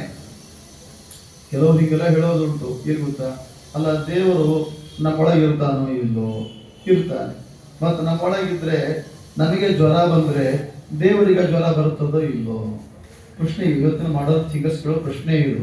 ಮತ್ತೆ ನಾವು ಊಟ ಮಾಡಿದ್ರೆ ತೃಪ್ತಿ ಆಗ್ತೀವಲ್ಲ, ಮತ್ತು ದೇವರು ಊಟ ಮಾಡಿರ್ತಾನೋ ಇಲ್ಲೋ ಒಳಗೆ? ಅವ್ರಿಗೂ ತೃಪ್ತಿ ಆಗ್ತದೋ ಇಲ್ಲವೋ? ನಮಗೆ ದಾರಿದ್ರ್ಯ ಬಂದು ಕಣ್ಣೀರ್ ಹಾಕಿದ್ರೆ ಅವ್ರಿಗೂ ದಾರಿದ್ರ್ಯ ಬರುತ್ತದೋ ಹೇಗೋ? ಅವನು ಒಳಗೆ ಇರ್ತಾನೋ ಹೇಗೋ ಅಂತ.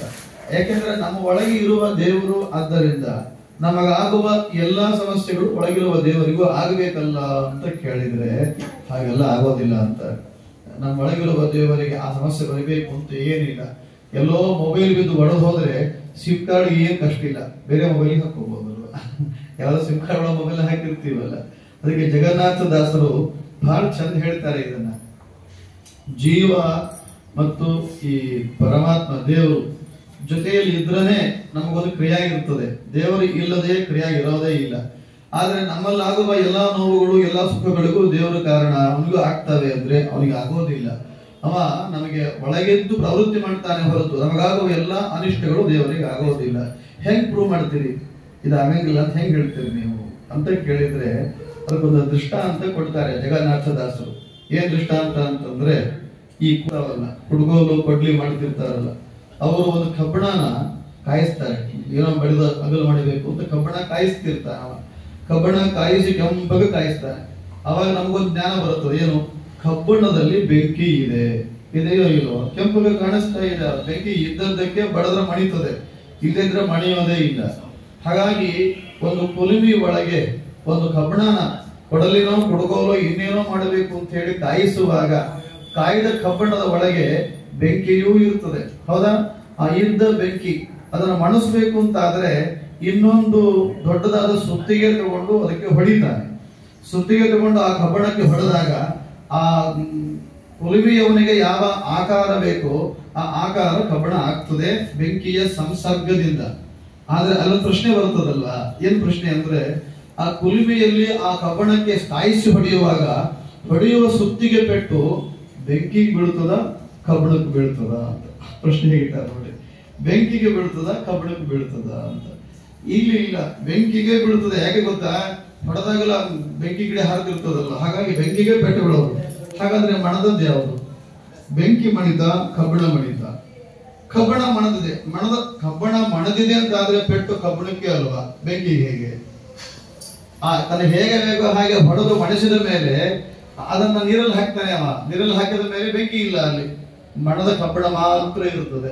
ಹೇಗೆ ಒಬ್ಬ ಕುಲುಮೆಯ ಒಳಗೆ ಒಬ್ಬ ಕಮ್ಮಾರ ಒಂದು ಪಡಲೆ ಮಾಡುವಾಗ ಕಬ್ಬಣವನ್ನು ಕಾಯಿಸಿ ಪೆಟ್ಟು ಕೊಟ್ಟಾಗ ಪೆಟ್ಟು ಹೇಗೆ ಅಗ್ನಿಯ ಮಾಧ್ಯಮದಲ್ಲಿ ಮಣಿಲಿಕ್ಕೆ ಕಾರಣವಾಗಿ ಕಬ್ಬಣಕ್ಕೆ ಬೀಳುತ್ತದೋ, ಹಾಗೆ ಸುಖ ದುಃಖಾದಿಗಳೆಲ್ಲ ಜೀವನಿಗೆ ದೇವರ ಇದ್ದಾಗಲೇ ಆಗ್ತದೆ ಹೊರತು ದೇವರಿಗೆ ಇಲ್ಲದೆಯೇ ಆಗೋದಿಲ್ಲ.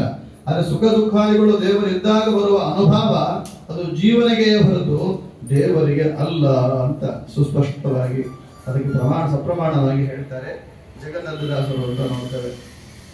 ಹಾಗಾಗಿ ದೇವರು ನಿರ್ಗುಣಾಯ ಗುಣಾತ್ಮನೆ ಸರ್ವೇಶಾಂ ಆದಿಭೂತಾಯ. ದೇವರು ಇನ್ನೇನು ಹಾಗಾದ್ರೆ ಅಂತ ಕೇಳಿದ್ರೆ ಎಲ್ಲಾ ಜೀವರಾಶಿಗಳಿಗಿಂತಲೂ ಮೊದಲಿದ್ದವ ದೇವರು ಅಂತ ಹೇಳ್ತಾರೆ. ನಾವು ಬಂದ್ಮೇಲೆ ಪೂಜೆ ಮಾಡಿದ್ದಲ್ಲ, ನಾವು ಮಾಡೋ ಪೂಜೆ ದೇವರಿಗೆ ಬೇಕು ಆಗಿಯೂ ಇಲ್ಲ. ನಮ್ಮ ಉದ್ಧಾರಕ್ಕೋಸ್ಕರವಾಗಿ ನಾವು ದೇವ್ರ ಪೂಜೆ ಮಾಡ್ತೇವೆ ಹೊರತು ದೇವರಿಗೆ ನಾವು ಪೂಜೆ ಮಾಡಬೇಕು ಅಂತ ಏನಿಲ್ಲ. ನಾವು ತೆಂಗಿನಕಾಯಿ ಹೊಡೆದ್ರೆ ಪಾಪ ದೇವರ ಹೊಡೆ ತುಂಬುತ್ತದೆ, ನಾವು ಶಿರಾ ಕೊಟ್ರೆ ದೇವರಿಗೆ, ಅದೆಲ್ಲ ದೇವರಿಗೆ ಏನಿಲ್ಲ. ಮತ್ತೆ ಯಾಕೆ ತೆಂಗಿನಕಾಯಿ ಹೊಡಿಬೇಕು, ಯಾಕೆ ಮತ್ತೆ ಯಾಕೆ ಶಿರಾ ಇಡೋದು, ದೇವರಿಗೆ ಬೇಡ ಅಂತ ಆದ್ರೆ ಯಾಕೆ ಇಡಬೇಕು ಅಂತ ಕೇಳಿದ್ರೆ, ಪ್ರಪಂಚದ ಒಳಗೆ ನಾವು ಬರುವ ಮೊದಲೇ ಈ ಜಗತ್ತಿತ್ತಿಲ್ಲ.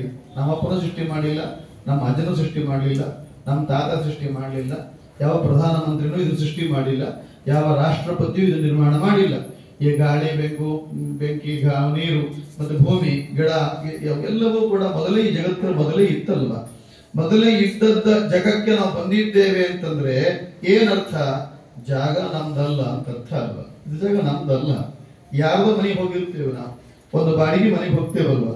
ಬಾಡಿಗೆ ಮನೆಗೆ ಹೋದಾಗ ಅವರೆಲ್ಲ ವೆಲ್ ಫರ್ನಿಶ್ಡ್ ಅಂತ ಕೊಡ್ತಾರೆ ಅಲ್ವಾ. ಫ್ರಿಜ್ ಇರ್ತದೆ, ವಾಷಿಂಗ್ ಮಷಿನ್ ಇರ್ತದೆ, ಕಪಾಟ್ ಇರ್ತಾವೆ, ಎಲ್ಲ ಬಳಸ್ಕೋಬೇಕು, ಹೋಗುವಾಗ ಬಿಟ್ಟು ಹೋಗ್ಬೇಕು ಅಂತ ಆ ತರ ಒಳಗಡೆ ವ್ಯವಸ್ಥೆ ಮಾಡಿ ಬಾಡಿಗೆ ಮನೆ ಕೊಟ್ಟಿರ್ತಾರೆ ನಮಗೆ.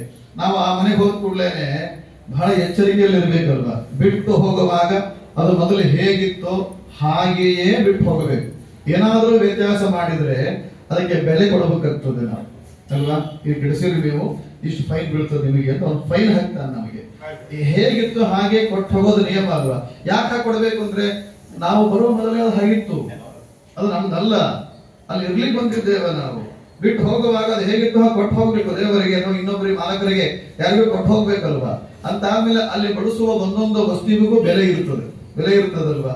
ನಾವಲ್ಲಿ ವಸ್ತು ಬಳಸುವಾಗ ಇದು ನಮ್ಮದಲ್ಲಪ್ಪ, ಅವ್ರು ಕೊಟ್ಟಿದ್ದಾರೆ, ಇದಕ್ಕೆ 2,000 ರೂಪಾಯಿ ಫೀಸ್ ಕಟ್ಟಿದ್ದೇನೆ ನಾನು, ಅದಕ್ಕೋಸ್ಕರವಾಗಿ ಬಳಸ್ಕೊತಿದ್ದೇನೆ ಅಂತ ಅನ್ನೋ ಭಾವ ಒಂದು ಬಾಡಿಗೆ ಮನೆಯಲ್ಲಿದ್ದಾಗ, ಯಾರು ಹೋಟೆಲ್ ಅಲ್ಲಿ ಇದ್ದಾಗ ಇರುತ್ತದಲ್ವಾ ನಮಗೆ. ಹಾಗಾಗಿ ಇಲ್ಲಿ ಬಂದಾದ ಮೇಲೆ ಪ್ರಪಂಚದ ಒಳಗೆ ಯಾವುದೇ ವಸ್ತುವನ್ನು ನಾವು ಭೋಗಿಸುವಾಗ, ಬಳಸುವಾಗ ನಾವು ತಂದಿಲ್ಲ ಅಂತ ಗೊತ್ತಾದ ಮೇಲೆ ಇದನ್ನೊಬ್ಬರು ಇಟ್ಟಿದ್ದಾರೆ, ಇಟ್ಟವನು ಬೇರೆ ಯಾರು ಅಲ್ಲ, ಈ ಬ್ರಹ್ಮಾಂಡಕ್ಕೆಲ್ಲ ದೇವರೇ ನಿಯಾಮಕ ಒಡೆಯನಾಗಿದ್ದಾನೆ. ಅವನನ್ನ ನೆನೆಸಿಕೊಂಡು ತಿನ್ನಬೇಕು, ಅವನ ನೆನೆಸಿಕೊಂಡು ನೋಡ್ಬೇಕು, ಅವನ ನೆನೆಸಿಕೊಂಡು ಕೇಳಬೇಕು, ಅವನ ನೆನೆಸಿಕೊಂಡು ಹೋಗಬೇಕು, ಅವನ ನೆನೆಸಿಕೊಂಡು ಬರಬೇಕು. ಎಲ್ಲಾ ಸಂದರ್ಭಕ್ಕೂ ಅವನ ನೆನಪು ನಮ್ಗೆ ಇರಬೇಕು. ಯಾಕೆ ಗೊತ್ತಾ? ಅವನನ್ನ ಮರೆತು ಏನಾದ್ರೂ ಇಲ್ಲ ಮಾಡಿದ್ವಿ, ನಡ್ಕೊಂಡ್ವಿ ಅಂತ ಆದ್ರೆ ಅವನ ದೃಷ್ಟಿಯಲ್ಲಿ ನಾವು ಕಳ್ಳರಾಗ್ತೇವೆ. ನಾವೆಲ್ಲಾದ್ರೂ ಒಂದು ಬಾಳೆಹಣ್ಣು ತಿನ್ಬೇಕಾಗಿದ್ರೆ, ಅಪ್ಪ ದೇವರದ್ದು ಒಂದು ಬಾಳೆಹಣ್ಣು ಯಾಕೆ ತಿನ್ಬೇಕು ನಾವು ಅಂತಂದ್ರೆ, ಅದನ್ನ ನಾವು ಸೃಷ್ಟಿ ಮಾಡ್ಲಿಲ್ವಲ್ಲ, ಅದು ನಮ್ಮನೇಲಿ ನಾವು ಸೃಷ್ಟಿ ಮಾಡಿಲ್ಲ. ಸೃಷ್ಟಿ ನಾವು ಮಾಡಿಲ್ಲ ಅಂತ ಆದ್ಮೇಲೆ ಅದು ನಮ್ಮದಲ್ಲದ್ದು ಬೇಕಾಗಿದೆ. ನನಗೆ ನಾನು ತಿನ್ನಬೇಕು ಅಂತ ಆಸೆ ಪಟ್ಟಿದ್ದೇನೆ. ಈಗ ನನ್ನ ಆಸೆ ಅದು ಪೂರ್ಣ ಮಾಡ್ತಾ ಇದೆ. ನಾನು ಒಂದಿಷ್ಟು ಸಣ್ಣ ಕೆಲಸ ಮಾಡ್ಬೇಕೇನು ಅಂದ್ರೆ, ಬಾಳೆಹಣ್ಣು ತಿಂತಿದ್ದೇನಲ್ಲ ನಾನು, ಅಪ್ಪ ದೇವರೇ ಬಾಳೆಹಣ್ಣು ತಿಂತೇನಯ್ಯ ನೀ ಕೊಟ್ಟದ್ದು ಅಂತ ಇಷ್ಟ ಅಂದು ಬಾಳೆಹಣ್ಣು ತಿಂದ್ಬಿಟ್ರೆ ಸಾಕು, ದೇವ್ರ ಖುಷಿ ಆಗ್ತಾರೆ. ನೀವು ಇಷ್ಟು ಅನ್ಕೊಳ್ಳೋದೆ, ಇಷ್ಟೂ ಸ್ಮರಿಸಿಕೊಳ್ಳೋದೆ, ನೀವು ಏನಾದ್ರೂ ತಿಂದ್ರೆ, ಏನಾದ್ರೂ ತಗೊಂಡು ಹೋದ್ರೆ, ಏನಾದ್ರೂ ಮಾಡಿದ್ರೆ ನೀವು ದೇವರ ದೃಷ್ಟಿಯಲ್ಲಿ ಅಪರಾಧಿಗಳು, ಕಳ್ಳರಾಗ್ತೀವಿ. ಹಾಗಾಗಿ ದೇವರ ಪೂಜೆ ಮಾಡುವಾಗ ನಾವು ಬಾಳೆಹಣ್ಣು ಇಡೋದಾಗ್ಲಿ, ಸಪಾದ ಭಕ್ಷ್ಯ ಮಾಡೋದಾಗ್ಲಿ, ನೈವೇದ್ಯ ಮಾಡೋದಾಗ್ಲಿ 2 ಕಾರಣಕ್ಕೆ ಮಾಡ್ತೇವೆ. ಮೊದಲನೇದ್ದು ದೇವರು ಕೊಟ್ಟದ್ದು, ಎರಡನೇದ್ದು ಯಾವ ಆಹಾರ ತಿಂತೇವೋ ಆ ಬುದ್ಧಿ ಬರುತ್ತದೆ ಅಂತ ಉಪನಿಷತ್ತು ಹೇಳ್ತದೆ. ಹಾಗಾಗಿ ದೇವರ ಮುಂದೆ ಇಟ್ರೆ ಅವನ ದೃಷ್ಟಿ ಬೀಳುತ್ತದೆ ಅಂತ ನಂಬಿಕೆ ನಮಗಿದೆ. ಅವ ಅದನ್ನು ನೋಡಿದ ಅಂತಂದ್ರೆ ಅದರಲ್ಲಿ ಕೆಟ್ಟ ಸ್ವಭಾವ ಎಲ್ಲವೂ ಹೋಗ್ತದೆ, ಒಳ್ಳೆಯ ಸ್ವಭಾವ ಬರುತ್ತದೆ. ಅದನ್ನ ತಿಂದ್ವಿ ಅಂತ ಆದ್ರೆ ಒಂದು ಒಳ್ಳೆಯ ಆಲೋಚನೆ ಬಂದು ಸತ್ಪ್ರಜೆಯಾಗಿ ದೇಹ ಕಳ್ಕೊಳ್ಳಿಕ್ಕೆ ಸಾಧ್ಯವಾಗ್ತದೆ ಅನ್ನೋ ಒಂದು ಭಾವಕ್ಕೆ ನೈವೇದ್ಯ ಅಂತ ಮಾಡ್ತೇವೆ ಹೊರತು ದೇವರೇನು ತಿನ್ನೋದಿಲ್ಲ. ಈ ಕೆಲವರು ಮನೆಯೊಳಗೆ ಹಿಂಗೆಲ್ಲ ಇರ್ತದೆ. ಈ ನವರಾತ್ರಿ ಬಂತು ಅಂದ್ರೆ ಕೆಲವರು ನಮ್ಮಲ್ಲಿ ಹೂರ್ಣದಾರ್ತಿನ ಅದು ಅಂತ ಕೆಲವರು ಹೇಳ್ತಿರ್ತಾರೆ, ನಮ್ಮಲ್ಲಿ ಹೂರ್ಣದಾರ್ತಿನ ಮಾಡ್ತೇವೆ ನಾವು. ಆದ್ರೆ ವೆಂಕಟಪ್ಪನ ಹೂರ್ಣದಾರ್ತಿ ಕೇಳಿಲ್ಲ. ಅದು ಯಾಕೆ ಹಾಗೆ ಮಾಡ್ತೀವಿ ಅಂದ್ರೆ, ನಮಗೆ ದೇವರು ಶ್ರೀಮಂತಿಕೆ ಕೊಟ್ಟಿದ್ದಾನೆ, ದುರ್ಬಳಕೆ ಯಾಕೆ ಮಾಡ್ಕೊಳ್ಬೇಕು? ಏನೂ ಇಲ್ಲದಾಗ ಮಣ್ಣಿನ ಆರ್ತಿಯಲ್ಲಿ ಮಾಡಿದ್ದೀರಿ, ಒಂದು ಸ್ವಲ್ಪ ಶ್ರೀಮಂತಿಕೆ ಕೊಟ್ಟ ಮೇಲೆ ಸ್ಟೀಲಿಂದು, ಅದಕ್ಕಿಂತ ಶ್ರೀಮಂತಿಕೆ ಕೊಟ್ಟ ಅಂದ್ರೆ ಹಿತ್ತಾಳಿ, ಅದಕ್ಕಿಂತ ಶ್ರೀಮಂತಿಕೆ ಕೊಟ್ಟ ಅಂದ್ರೆ ತಾಮ್ರ, ಅದಕ್ಕಿಂತ ಶ್ರೀಮಂತಿಕೆ ಕೊಟ್ಟ ಅಂದ್ರೆ ಬೆಳ್ಳಿ. ಇದೆಲ್ಲ ಏನು ಅಂದ್ರೆ ನಮ್ಮ ಶ್ರೀಮಂತಿಕೆ ಪ್ರದರ್ಶನ ಅಲ್ಲ. ಅಪ್ಪ ನೀವು ಭಗವಂತ ಕೊಟ್ಟಿಯಲ್ಲಯ್ಯ, ಕೊಟ್ಟಿದ್ದನ್ನು ಸ್ಮರಣ ಮಾಡ್ಕೊಳ್ಳಿಕ್ಕೆ ಇದ್ದದ್ದೇ ಹೊರತು ದೇವರೇ ಕೊಟ್ಟದ್ದು ಬೆಳ್ಳಿ, ಅವನೇ ಕೊಟ್ಟದ್ದು ಬಂಗಾರ, ಅವನೇ ಕೊಟ್ಟದ್ದು ಮಣ್ಣು ಜಗತ್ತಿನ ಒಳಗೆ ಅಲ್ವಾ, ಎಲ್ಲವೂ ಅವನೇ ಇಟ್ಟದ್ದು. ಅದನ್ನ ನಾವು ಸಮರ್ಪಣೆ ಮಾಡುವ ಯೋಗ್ಯತೆಗೆ, ನಮ್ಮ ಯೋಗ್ಯತೆಗೆ ಏನೂ ವ್ಯತ್ಯಾಸ ಮಾಡಿಕೊಳ್ಳದೆ ಸಮರ್ಪಣ ಮಾಡುವ ಭಾವವೇ ಹೊರತು ದೇವರು ಹೂರ್ಣ ಕೇಳಿದ ಅಂತಲ್ಲ. ಯಾಕಂದ್ರೆ ಆ ಹೂರ್ಣದ ಆರತಿ ಮಾಡುವಾಗ ಒಂದು ಹಾಡು ಹೇಳ್ತಿರ್ತಾರೆ ಇವರು ಹೆಣ್ಮಕ್ಳು, ನಿತ್ಯ ತೃಪ್ತನಾಗಿರುವ ಬಗೆ ಅಂತ ನುಡಿ ಬರ್ತದೆ ಅದರೊಳಗೆ. ನಿತ್ಯ ತೃಪ್ತನಾಗಿರುವ ದೇವರಿಗೆ ಹೂರ್ಣ ಬೇಕಾಗ್ತದೆ. ಅದರ ಅಭಿಪ್ರಾಯ ಇಷ್ಟೇ, ನಾವು ನಮ್ಮ ಶ್ರೀಮಂತಿಕೆಯನ್ನು ದೇವರಿಗೆ ಹೇಳಿಕ್ಕೋಸ್ಕರ, ಅವರಿಗೆ ಥ್ಯಾಂಕ್ಸ್ ಹೇಳಿಕ್ಕೋಸ್ಕರ ಮಾಡ್ಕೊಂಡದ್ದೇ ಹೊರತು ಅದು ವಿಧಾನ ಅಲ್ಲ ಅಂತ ನೋಡ್ತೇವೆ. ಹೀಗಾಗಿ ಸರ್ವೇಶಾಂ ಆದಿಭೂತಾಯ, ಪ್ರಪಂಚ ನಿರ್ಮಾಣ ಆಗುವ ಮೊದಲೆಯೇ ಜಗತ್ತಲ್ಲಿ ಇದ್ದವನು ದೇವರು ಅಂತ. ಸರ್ವೇಶಾಂ ಆದಿಭೂತಾಯ ಭಕ್ತಾನಾಂ ಭಕ್ತಿನಾಶಿನೇ. ಇಡೀ ಜಗತ್ತಿನ ಒಳಗೆ ನಮ್ಮ ಸಮಸ್ಯೆ ಪರಿಹಾರ ಮಾಡಬೇಕು ಅಂತಿದ್ರೆ ಅದು ದೇವರು ಮಾತ್ರ. ಯಾಕೆ ಅಂತಂದ್ರೆ ಅವನಿಗೆ ನೋವಿಲ್ಲ, ಹಾಗಾಗಿ ಅವನ ದುಃಖ ಪರಿಹಾರ ಮಾಡ್ತಾನೆ. ಉಳಿದವರಿಗೆ ನೋವಿದೆ, ಅವ್ರ ತಮ್ಮ ಸಮಸ್ಯೆಗಳೇ 108 ಇದೆ, ಅವ್ರು ನಮ್ಮ ಸಮಸ್ಯೆ ಪರಿಹಾರ ಮಾಡ್ಲಿಕ್ಕೆ ಸಾಧ್ಯ ಆಗೋದಿಲ್ಲ. ಪ್ರಪಂಚದಲ್ಲಿ ಯಾರಿಗೆ ಸಮಸ್ಯೆಯೇ ಇಲ್ಲವೋ, ಯಾರಿಗೆ ನೋವೇ ಇಲ್ಲವೋ, ಯಾವಾಗಲೂ ಖುಷಿಯಾಗಿರ್ತಾನೋ, ಯಾರು ಯಾವಾಗಲೂ ಏನನ್ನೋ ದ್ವೇಷ ಮಾಡದೆ ಪ್ರೀತಿಸ್ತಿರ್ತಾನೋ ಅಂತವನು ಮಾತ್ರ ನಮ್ಮನ್ನ ಸಂರಕ್ಷಣೆ ಮಾಡ್ಲಿಕ್ಕೆ ಸಾಧ್ಯ ಆಗ್ತದೆ. ಇಲ್ಲ ಅಂದ್ರೆ ಸಾಧ್ಯ ಆಗೋದಿಲ್ಲ. ಆದಿಭೂತಾಯ ಭಕ್ತಾನಾಂ ಭಕ್ತಿನಾಶಿನೇ. ದೇವರನ್ನ ಚೆನ್ನಾಗಿ ತಿಳ್ಕೊಂಡು ಆ ದೇವರನ್ನು ಯಾರು ಅನನ್ಯವಾಗಿ ಪ್ರೀತಿ ಮಾಡ್ತಾರೋ, ತಮ್ಮ ದೇಹಕ್ಕಿಂತಲೂ ಹೆಚ್ಚು ಪ್ರೀತಿ ದೇವರಲ್ಲಿ ಯಾರು ಮಾಡ್ತಾರೋ ಅಂತಹ ಭಕ್ತನಿಗೆ ದೇವರು ಯಾವ ಕಾಲಕ್ಕೂ ಕಷ್ಟವೇ ಕೊಡೋದಿಲ್ಲ. ಅವರ ವಸಿಷ್ಠ ಕಾಮನ ಪೂರ್ತಿ ಮಾಡುತ್ತಾರೆ ಅಂತ ನಾರದ ಮಹರ್ಷಿಗಳು ಬಹಳ ಚಂದಾಗಿ ಈ ಸತ್ಯನಾರಾಯಣ ದೇವರ ಬಗ್ಗೆ ಹೇಳ್ತಾರೆ. ನಾವು ಅದನ್ನು ತಿಳ್ಕೊಳ್ಳೋದೇ ಇಲ್ಲ, ಬೇರೆ ಏನೇನು ತಿಳ್ಕೊಳ್ತಿರ್ತೇವೆ ನಾವು ಅಂತ ನೋಡ್ತೇವೆ. ಆಮೇಲೆ ಆ ದೇವರ ಪ್ರೇರಣೆಯಂತೆ ನಾರದ ಮಹರ್ಷಿಗಳು ಈ ಭೂಮಿಗೆ ಬಂದು ಸೂತಾಚಾರ್ಯರ ಮಾಧ್ಯಮದ ಒಳಗೆ ಸತ್ಯನಾರಾಯಣ ಹೇಳ್ತಾರೆ. ಅಂತ ಕಾಶಿಪಟ್ಟಣದಲ್ಲಿ ಇದ್ದ ಕಥೆ ಹೇಳ್ತಾರೆ. ಅದರ ಅಭಿಪ್ರಾಯ ಏನು ಅಂದ್ರೆ, ದಾರಿದ್ರ್ಯವನ್ನ ಪರಿಹಾರ ಮಾಡ್ಲಿಕ್ಕೆ ಕಾರಣವಾದ ದೇವರು ಸತ್ಯನಾರಾಯಣ ಅಂತ. ಯಾಕಂದ್ರೆ ಅವನಿಗೆ ದಾರಿದ್ರ್ಯ ಬಂದಿತ್ತು, ಭಿಕ್ಷೆ ಬೇಡ್ತಾ ಇದ್ದ. ಆ ಸತ್ಯನಾರಾಯಣದವರು ಪೂಜೆ ಮಾಡಿದ್ದಕ್ಕೆ ದೊಡ್ಡ ಶ್ರೀಮಂತನಾದ ಅಂತ ಇತಿಹಾಸವನ್ನು ನೋಡುತ್ತೇವೆ. ಅವನು ಒಂದು ದಿವಸ ಪೂಜೆ ಮಾಡುವಾಗ ಅವನ ಮನೆಗೆ ಬಹಳ ಕಷ್ಟಪಟ್ಟು ಕಟ್ಟೆಗೆ ಮಾರಿ ಬಂದ ದುಡ್ಡಿನಿಂದ ಬದುಕ್ತಿದ್ದ ಒಬ್ಬ. ಅವನಿಗೂ ರೋಸಿ ಹೋಗಿದ್ದ ಬದುಕಿನ ಒಳಗೆ ಏನಪ್ಪಾ ಮಾಡಬೇಕು ಅಂತ ಅನ್ನುವಾಗ ಈ ಪೂಜೆ ಮಾಡುವ ಬ್ರಾಹ್ಮಣನ ಮಾಧ್ಯಮದಿಂದ ಆ ವ್ರತವನ್ನು ತಿಳ್ಕೊಳ್ತಾನೆ. ಆ ಕಟ್ಟಿಗೆ ಮಾರುವವನ ವ್ರತ ಮಾಡ್ತಾನೆ. ಅವ್ರು ಸಂಕಲ್ಪ ಮಾಡ್ತಾನೆ, ನೋಡಿ ದೇವರಿಗೆ ತುಷ್ಟ ನಹುದು ಎಳ್ಳಷ್ಟು ಮುಂದಿಟ್ಟಾರೆ ಅಂತ. ದೇವರಿಗೆ ಒಂದು ಎಳ್ಳು ಕಾಳಷ್ಟು ಏನಾದ್ರೂ ಸಮರ್ಪಣೆ ಮಾಡಪ್ಪ ನಿಂದೊಯ್ದು ಅಂತ ಹೇಳಿದ್ರೆ ಸಾಕಂತೆ. ಕರುಣಾಮಯಿ ಎಲ್ಲವನ್ನೂ ಕೊಡ್ತಾನೆ ಅಂತ ನೋಡ್ತೇವೆ. ಹಾಗೆ ಕಾಷ್ಟಕ್ರೇತ ಕಟ್ಟಿಗೆ ಮಾರುವವ ಇವತ್ತೇನು ಕಟ್ಟಿಗೆ ಮಾರ್ತೇನೋ ಬಂದ ಹಣದಿಂದ ನಿನ್ ಪೂಜೆ ಮಾಡ್ತೇನೆ ನಾನು ಅಂತ ಸಂಕಲ್ಪ ಮಾಡ್ತಾನೆ. ಹೆಚ್ಚು ಹಣ ಸಿಗ್ತದೆ, ದೇವರ ಪೂಜೆ ಮಾಡ್ತಾನೆ, ಒಳ್ಳೆ ಶ್ರೀಮಂತನಾದ ಅಂತ ನೋಡ್ತೇವೆ. ಹೀಗೆ ದಾರಿದ್ರ್ಯ ಪರಿಹಾರಕ್ಕೆ ಕಾರಣ ಆದವನು ಸತ್ಯನಾರಾಯಣ ಅಂತ 2 ಕಥೆಗಳಿಂದ ನೋಡ್ತೇವೆ.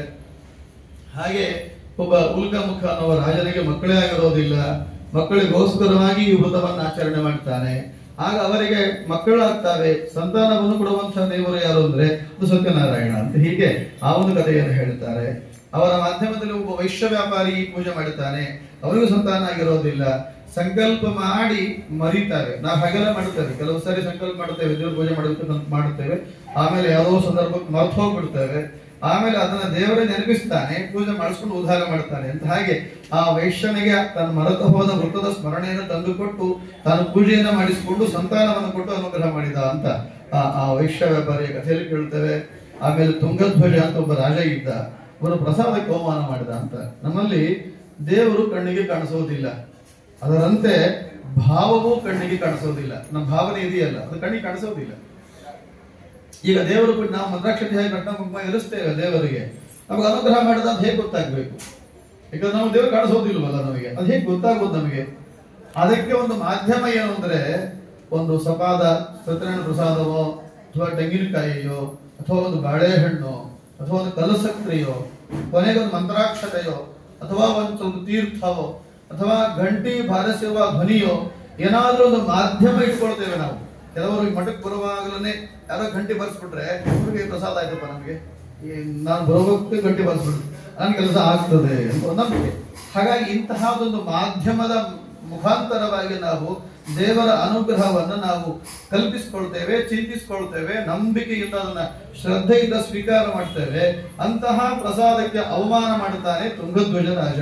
ಯಾಕೆ ಅವಮಾನ ಮಾಡಿದ ಅಂದ್ರೆ ಚೆನ್ನಾಗಿ ಹೇಳ್ತಾರೆ, ಪೂಜಾ ಮಾಡಿದವರು ದನ ಕಾಯುವವರು ಅಂತ ಬಹಳ ಚಂದಿದೆ. ಪೂಜೆಗೆ ಬೇಕಾದದ್ದು ವೇದಾಧ್ಯಯನ ಅಂತಾಗ್ಲಿ ದರಿದ್ರ ಅಂತಾಗ್ಲಿ ಎರಡೂ ಅಲ್ಲ. ಪೂಜೆಗೆ ಬೇಕಾಗಿದ್ದೇನು ಅಂತಂದ್ರೆ ಭಕ್ತಿ ಶ್ರದ್ಧಾ ಸಮನ್ವಿತ ಅಂತ ಆ ಕಥೆಯಲ್ಲೇ ಹೇಳ್ತಾರೆ. ದೇವರಿಗೆ ಬೇಕಾಗಿದ್ದ ನಮ್ಮ ಕಡೆಯಿಂದ ಭಾರಿ ಪಂಡಿತ ಆಗಿದ್ದೇನೆ ನಾನು, ಅದೇ ಹೇಳ್ತಾನೆ, ಬಹಳ ಮಂದಿ ಇದ್ದಾರೆ ಉಪಯೋಗ ಇಲ್ಲ. ಭಾರಿ ವೇದಾಧ್ಯಯನ ಮಾಡ್ಕೊಂಡಿದ್ದೇನೆ, ಅದನ್ನು ಬಹಳ ಮಂದಿ ಇದ್ದಾರೆ ಉಪಯೋಗ ಇಲ್ಲ ಅಂತ. ಇಲ್ಲ ಬಹಳ ದಾರಿದ್ರ್ಯ ಬಂದು ಬಹಳ ಅನುಭವ ಆದ ನನಗೆ, ಅದು ಪ್ರಯೋಜನ ಇಲ್ಲ ಅಂತ ದೇವರು. ಮತ್ತೆ ಇನ್ನೇನ್ ಬೇಕು ದೇವರಿಗೆ ಅಂದ್ರೆ ಒಂದು ಶ್ರದ್ಧೆ ಬೇಕು, ಒಂದು ಭಕ್ತಿ ಬೇಕು. ಭಕ್ತಿ ಅಂದ್ರೆ ಏನ್ ಗೊತ್ತಾ? ನಮಸ್ಕಾರ ಮಾಡೋದಲ್ಲ. ನಾನು ಯಾರಿಗೆ ನಮಸ್ಕಾರ ಮಾಡ್ತಾ ಇದ್ದೇನೆ ಆ ನಮಸ್ಕಾರ ಮಾಡುವಂತ ದೇವರಲ್ಲಿ ನಮಗೆ ಎಲ್ಲಿಯೂ ಸಂಶಯ ಇರಬಾರದು. ಅನುಗ್ರಹ ಮಾಡ್ತಾನೋ ಇಲ್ವೋ, ಇವಾಗ ಗೊತ್ತದನೋ ಇಲ್ವೋ, ಇಂತಹ ದ್ವಂದ್ವ ಬುದ್ಧಿ ಇರಬಾರದು ದೇವರ ಹತ್ರ. ನಿಶ್ಚಯವಾಗಿ ಹೇಗೆ ಒಂದು ಕರುವನ್ನು ಬೆಚ್ಚಿದ ಕೂಡಲೇನೆ ನಿಸ್ಸಂಶಯವಾಗಿ ತಾಯಿಯ ಆಕಳುಗಳೇ ಹೊರ ಹೋಗ್ಬಿಡ್ತದಲ್ವ. ಸಾವಿರಾರು ಆಕಳುಗಳಿರ್ಲಿ, ಸಾವಿರಾರು ಆಕಳು ಇದ್ರೂ ಸಹಿತ ಒಂದು ಕರುವನ್ನು ಬಿಚ್ಚಿಬಿಟ್ರೆ ತನ್ನ ತಾಯಿಯನ್ನು ನಿಶ್ಚಯವಾಗಿ ಹುಡುಕೊಂಡು ಹೋಗಿ ಕುತ್ಕೊಂಡ್ಬಿಡುತ್ತದೆ. ಅದಕ್ಕೆ ಹೇಗೆ ತನ್ನ ತಾಯಿಯ ಬಗ್ಗೆ ನಿಶ್ಚಯವಾದ ಜ್ಞಾನ ಇದೆಯೋ ಹಾಗೆ ನಮಗೆ ದೇವರಲ್ಲಿ ನಿಶ್ಚಯವಾದಂತಹ ಜ್ಞಾನ ಇರಬೇಕು. ಆ ನಿಶ್ಚಯವಾದ ಜ್ಞಾನವೇ ಪ್ರೀತಿಯಲ್ಲಿ ಮಾರ್ಪಾಡಾಗ್ತದೆ. ಆ ಪ್ರೀತಿಗೆ ಭಕ್ತಿ ಅಂತ ಕರೀತಾರೆ. ಇಂಥದ್ದೊಂದು ಭಕ್ತಿ ಇರಬೇಕು. ಹಾಗೆ ಶ್ರದ್ಧಾ ಇರಬೇಕು. ಶ್ರದ್ಧಾ ಏನು ಅಂತಂದ್ರೆ ಯಾವ ಉದ್ದೇಶ ಇಟ್ಕೊಂಡು ಪೂಜೆ ಮಾಡುತ್ತಿದ್ದೇನೋ ಆ ಉದ್ದೇಶ ಇಲ್ಲಿ ಈಡೇರುತ್ತದೆ, ಸಂಶಯವಾಗಿ ಬೇಡವೇ ಬೇಡ, ನಿಸ್ಸಂಶಯವಾಗಿ ಪೂರ್ಣವಾಗ್ತದೆ ಅನ್ನುವ ಪೂರ್ಣವಾದ ಭಕ್ತಿ, ಪೂರ್ಣವಾದ ನಂಬಿಕೆ ಇರಬೇಕು. ಪೂರ್ಣ ನಂಬಿಕೆ, ಪೂರ್ಣ ಜ್ಞಾನ, ಇವೆರಡಕ್ಕೂ ಭಕ್ತಿ ಮತ್ತು ಶ್ರದ್ಧಾ ಅಂತ ಕರೀತಾರೆ. ಇವೆರಡು ದೇವರಿಗೆ ಬೇಕಾಗಿದ್ದೇ ಹೊರತು ಉಳಿದೆಲ್ಲವೂ ಅವನು ಕೊಟ್ಟದ್ದೇ. ನಾವು ದೇವರಿಗೆ ಏನು ಕೊಡೋದಿಲ್ಲ. ಇಲ್ಲಿ ಎಲ್ಲವೂ ಕೆಲವರು ಹೇಳ್ತಾರೆ ನನ್ನ ದೇಹವನ್ನೇ ಸಮರ್ಪಣೆ ಮಾಡಿಬಿಡುತ್ತೇನೆ ನಿನಗೆ ಅಂತ ಹೇಳಿದ್ದೇವೆ. ನಾವು ಏನು ಕೊಂಡ್ಕೊಂಡು ತಗೊಂಬಂದಿದ್ದ ದೇಹವನ್ನ? ಅದು ಅವನೇ ಕೊಟ್ಟದ್ದಲ್ವಾ? ಯಾವ್ದಾದ್ರು ಅಂಗಡಿಯಲ್ಲಿ ಕೈ ಸಿಗ್ತದ? ಯಾವ್ದಾದ್ರು ಅಂಗಡಿಯಲ್ಲಿ ಹಾರ್ಟ್ ಸಿಗ್ತದ? ಯಾವ್ದಾದ್ರು ಅಂಗಡಿಯಲ್ಲಿ ಕಿಡ್ನಿ ಸಿಗ್ತವ? ಯಾವ್ದಾದ್ರು ಅಂಗಡಿಯಲ್ಲಿ ಬುದ್ಧಿ ಸಿಗ್ತದ? ಯಾವ್ದಾದ್ರು ಅಂಗಡಿಯಲ್ಲಿ ಮನಸ್ಸು ಸಿಗ್ತದೇನ್ರಿ? ಯಾವ್ದು ಅಂಗಡಿ ಹೋಗಿ ಒಂದು ಅರ್ಧ ಕೆಜಿ ಮನಸ್ಸು ಕೊಡ್ರಿ ಬಂದು ಕೇಳಿದ್ರೆ ಕೊಡ್ತಾರ ಯಾರಾದ್ರು? ಯಾವ್ದಾದ್ರು ಅಂಗಡಿ ದೃಷ್ಟಿ ಸಿಗ್ತದ? ದೃಷ್ಟಿ ಕೊಡೋದಿಲ್ಲ. ಯಾವ್ದಾದ್ರು ಅಂಗಡಿಗೆ ಹೋದ್ರೆ ಕೇಳಿಸೋದಿದೆಯಾ? ಇಲ್ಲ, ಕೇಳಿಸೋದಿಲ್ಲ. ಎಲ್ಲವೂ ಕೂಡ ಭಗವದ್ ದತ್ತವಾದದ್ದೇ. ಅದನ್ನೇ ನಾವು ಸಮರ್ಪಣೆ ಮಾಡುವಾಗ ತ್ಯಾಗ ಅಂತ ತಿಳ್ಕೊಳ್ತೀವಿ. ತ್ಯಾಗ ಅಲ್ಲಪ್ಪ, ಒಳ್ಳೆ ಜ್ಞಾನ ಅಷ್ಟೇ. ಆ ಜ್ಞಾನಕ್ಕೆ ಭಕ್ತಿ ಎಂದು ಕರೀತಾರೆ ಹೊರತು ಅದರಲ್ಲಿ ಯಾವ ತ್ಯಾಗವೂ ಇಲ್ಲ. ಕಾರಣ ಯಾಕೆಂದ್ರೆ ನಾನೇನ್ ಕೊಡ್ಲಿಕ್ಕೆ ಇಲ್ಲೇ ಇಲ್ಲ. ಭೂಯಿಷ್ಠ ಅಂತೆ ನಮ ಉಕ್ತಿಂ ವಿಧೇವ ಅಂತ ಹೇಳ್ತಾರೆ ಶಾಸ್ತ್ರಗಳಲ್ಲಿ. ಅಂದ್ರೆ ನನಗೆ ಕೊಡುವ ವಸ್ತುಗಳು ಏನೂ ಇಲ್ಲ, ಒಂದಿದೆ, ಅದು ಒಂದೇ ಒಂದು.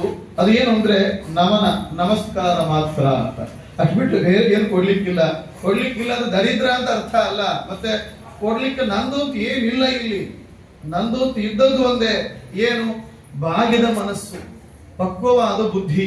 ಅದರಿಂದ ಕೈ ಜೋಡಿಸಿ ನಾನಿನ್ನ ಅಧೀನ ಅಂತ ಒಪ್ಪಿಕೊಳ್ಳೋದು ಬಿಟ್ಬಿಟ್ರೆ ಬೇರೆ ಏನು ಕೊಡ್ಲಿಕ್ಕಿದೆ? ಏನು ಕೊಡ್ಲಿಕ್ಕಿಲ್ಲ ಅಂತ ನೋಡ್ತೇವೆ ನಾವು. ಹಾಗಾಗಿ ಆ ತುಂಗಧ್ವಜ ರಾಜ ದನ ಕಾಯೋರು ಮಾಡೋ ಪೂಜೆ ಅಂತ ದಾಸಾರ ಮಾಡಿದ. ಹಾಗೆ ಮಾಡುವ ದೇವರಿಗೆ ಇಂಥ ತಾರತಮ್ಯಗಳೆಲ್ಲ ಇಲ್ಲ. ಅವರು ಪೂಜೆ ಮಂತ್ರ ಆಗ್ಲಿಲ್ಲ, ಅವರೇನೋ ಕಲ್ಲಿಟ್ಕೊಂಡಿದ್ರಂತೆ, ತಾವ ತಂದ ಬುದ್ಧಿಯನ್ನೇ ನೈವೇದ್ಯ ಅಂತ ಸಮರ್ಪಣೆ ಮಾಡಿದ್ರಂತೆ. ಅದನ್ನು ಒಯ್ದು ರಾಜನ ಕೈಯಲ್ಲಿ ಕೊಟ್ಟರು.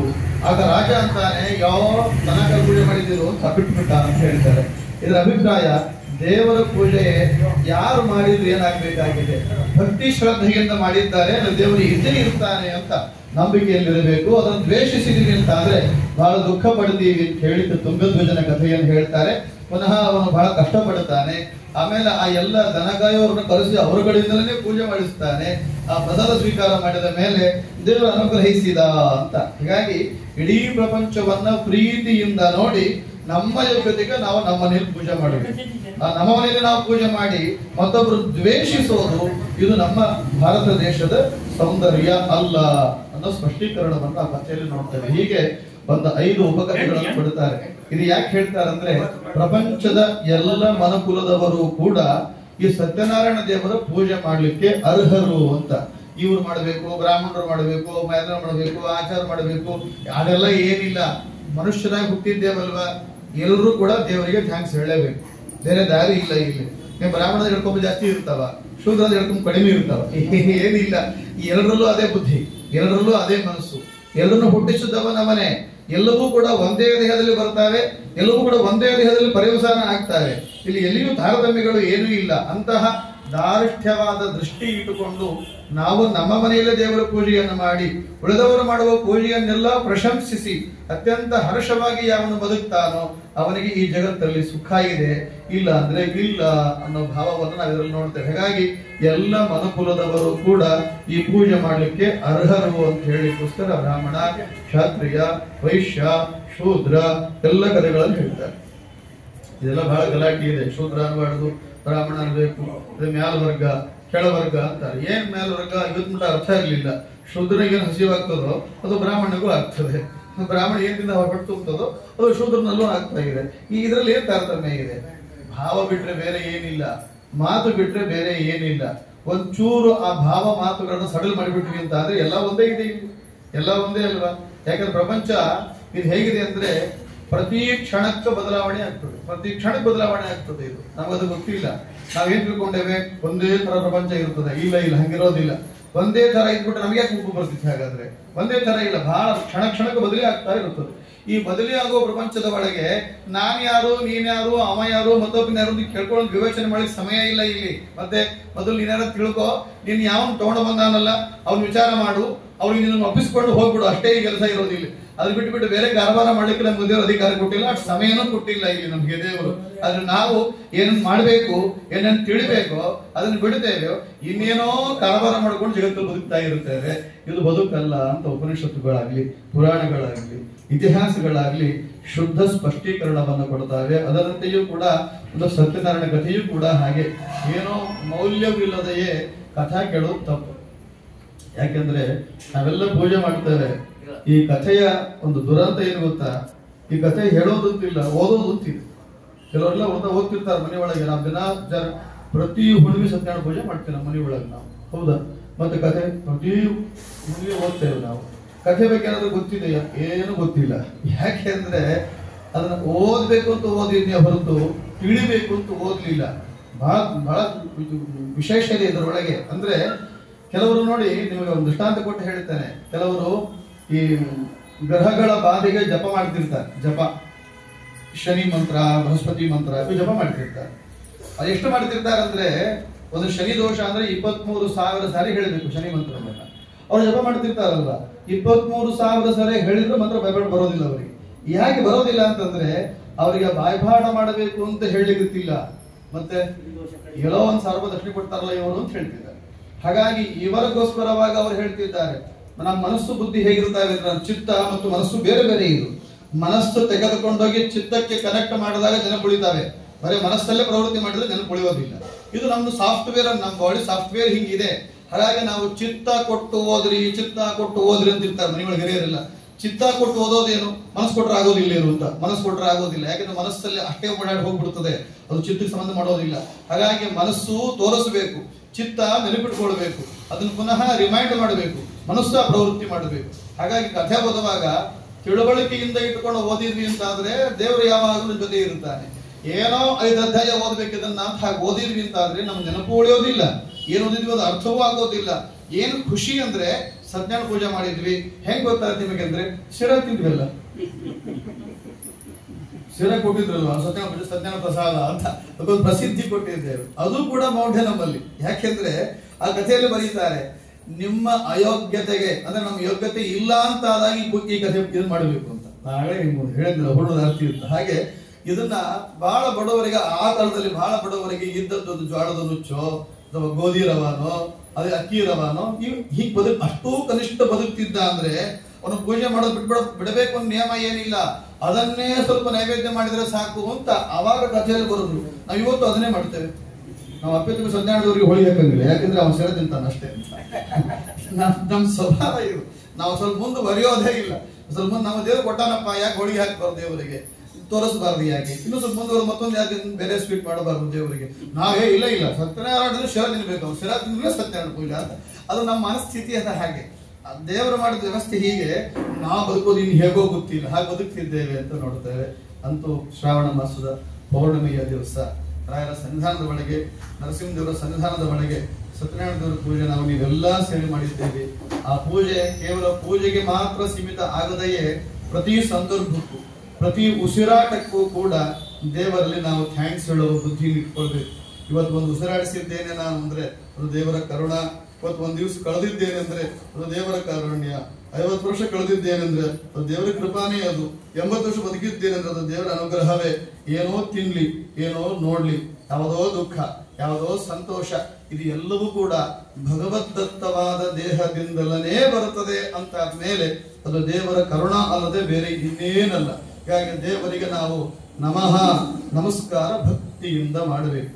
ಆ ಭಕ್ತಿಯಿಂದ ನಮ್ಗೆ ನಮಸ್ಕಾರ ಮಾಡಿದೀವಿ ಅಂದ್ರೆ ಸಾಕು, ದೇವರು ಎಲ್ಲವನ್ನೂ ಕೊಡ್ತಾನೆ.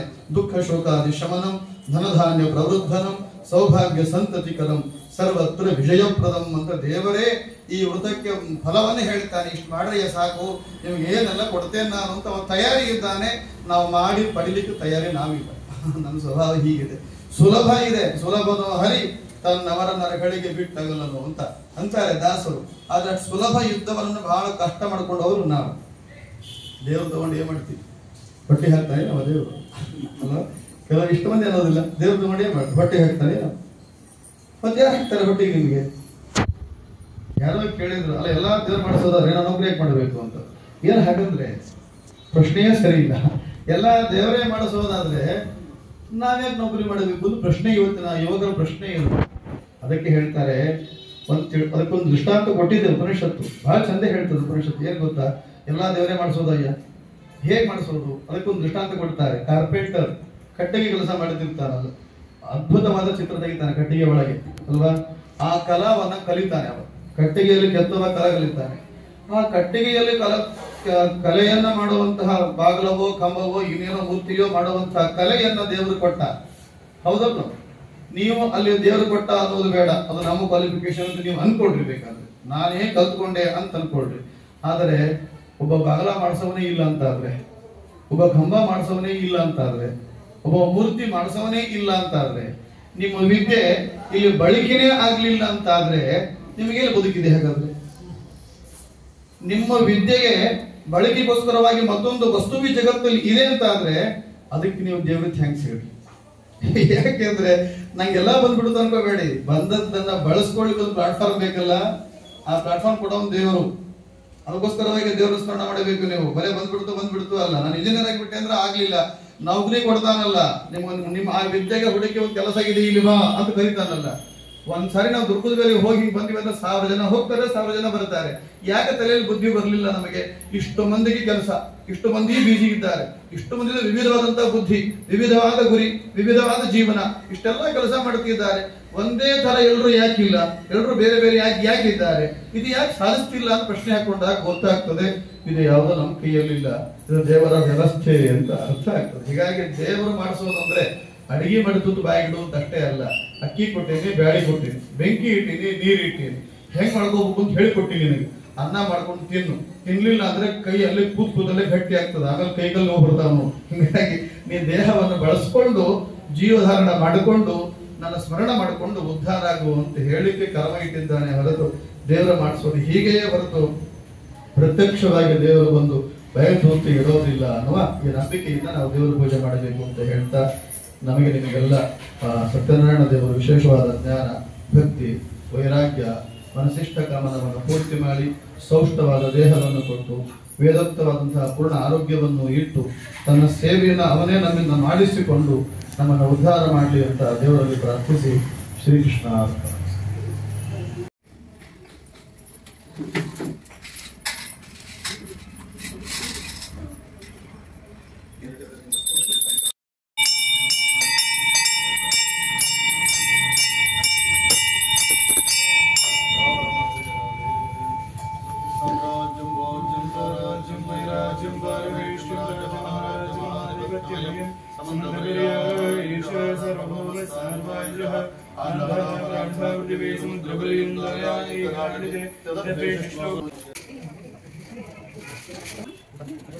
Thank you.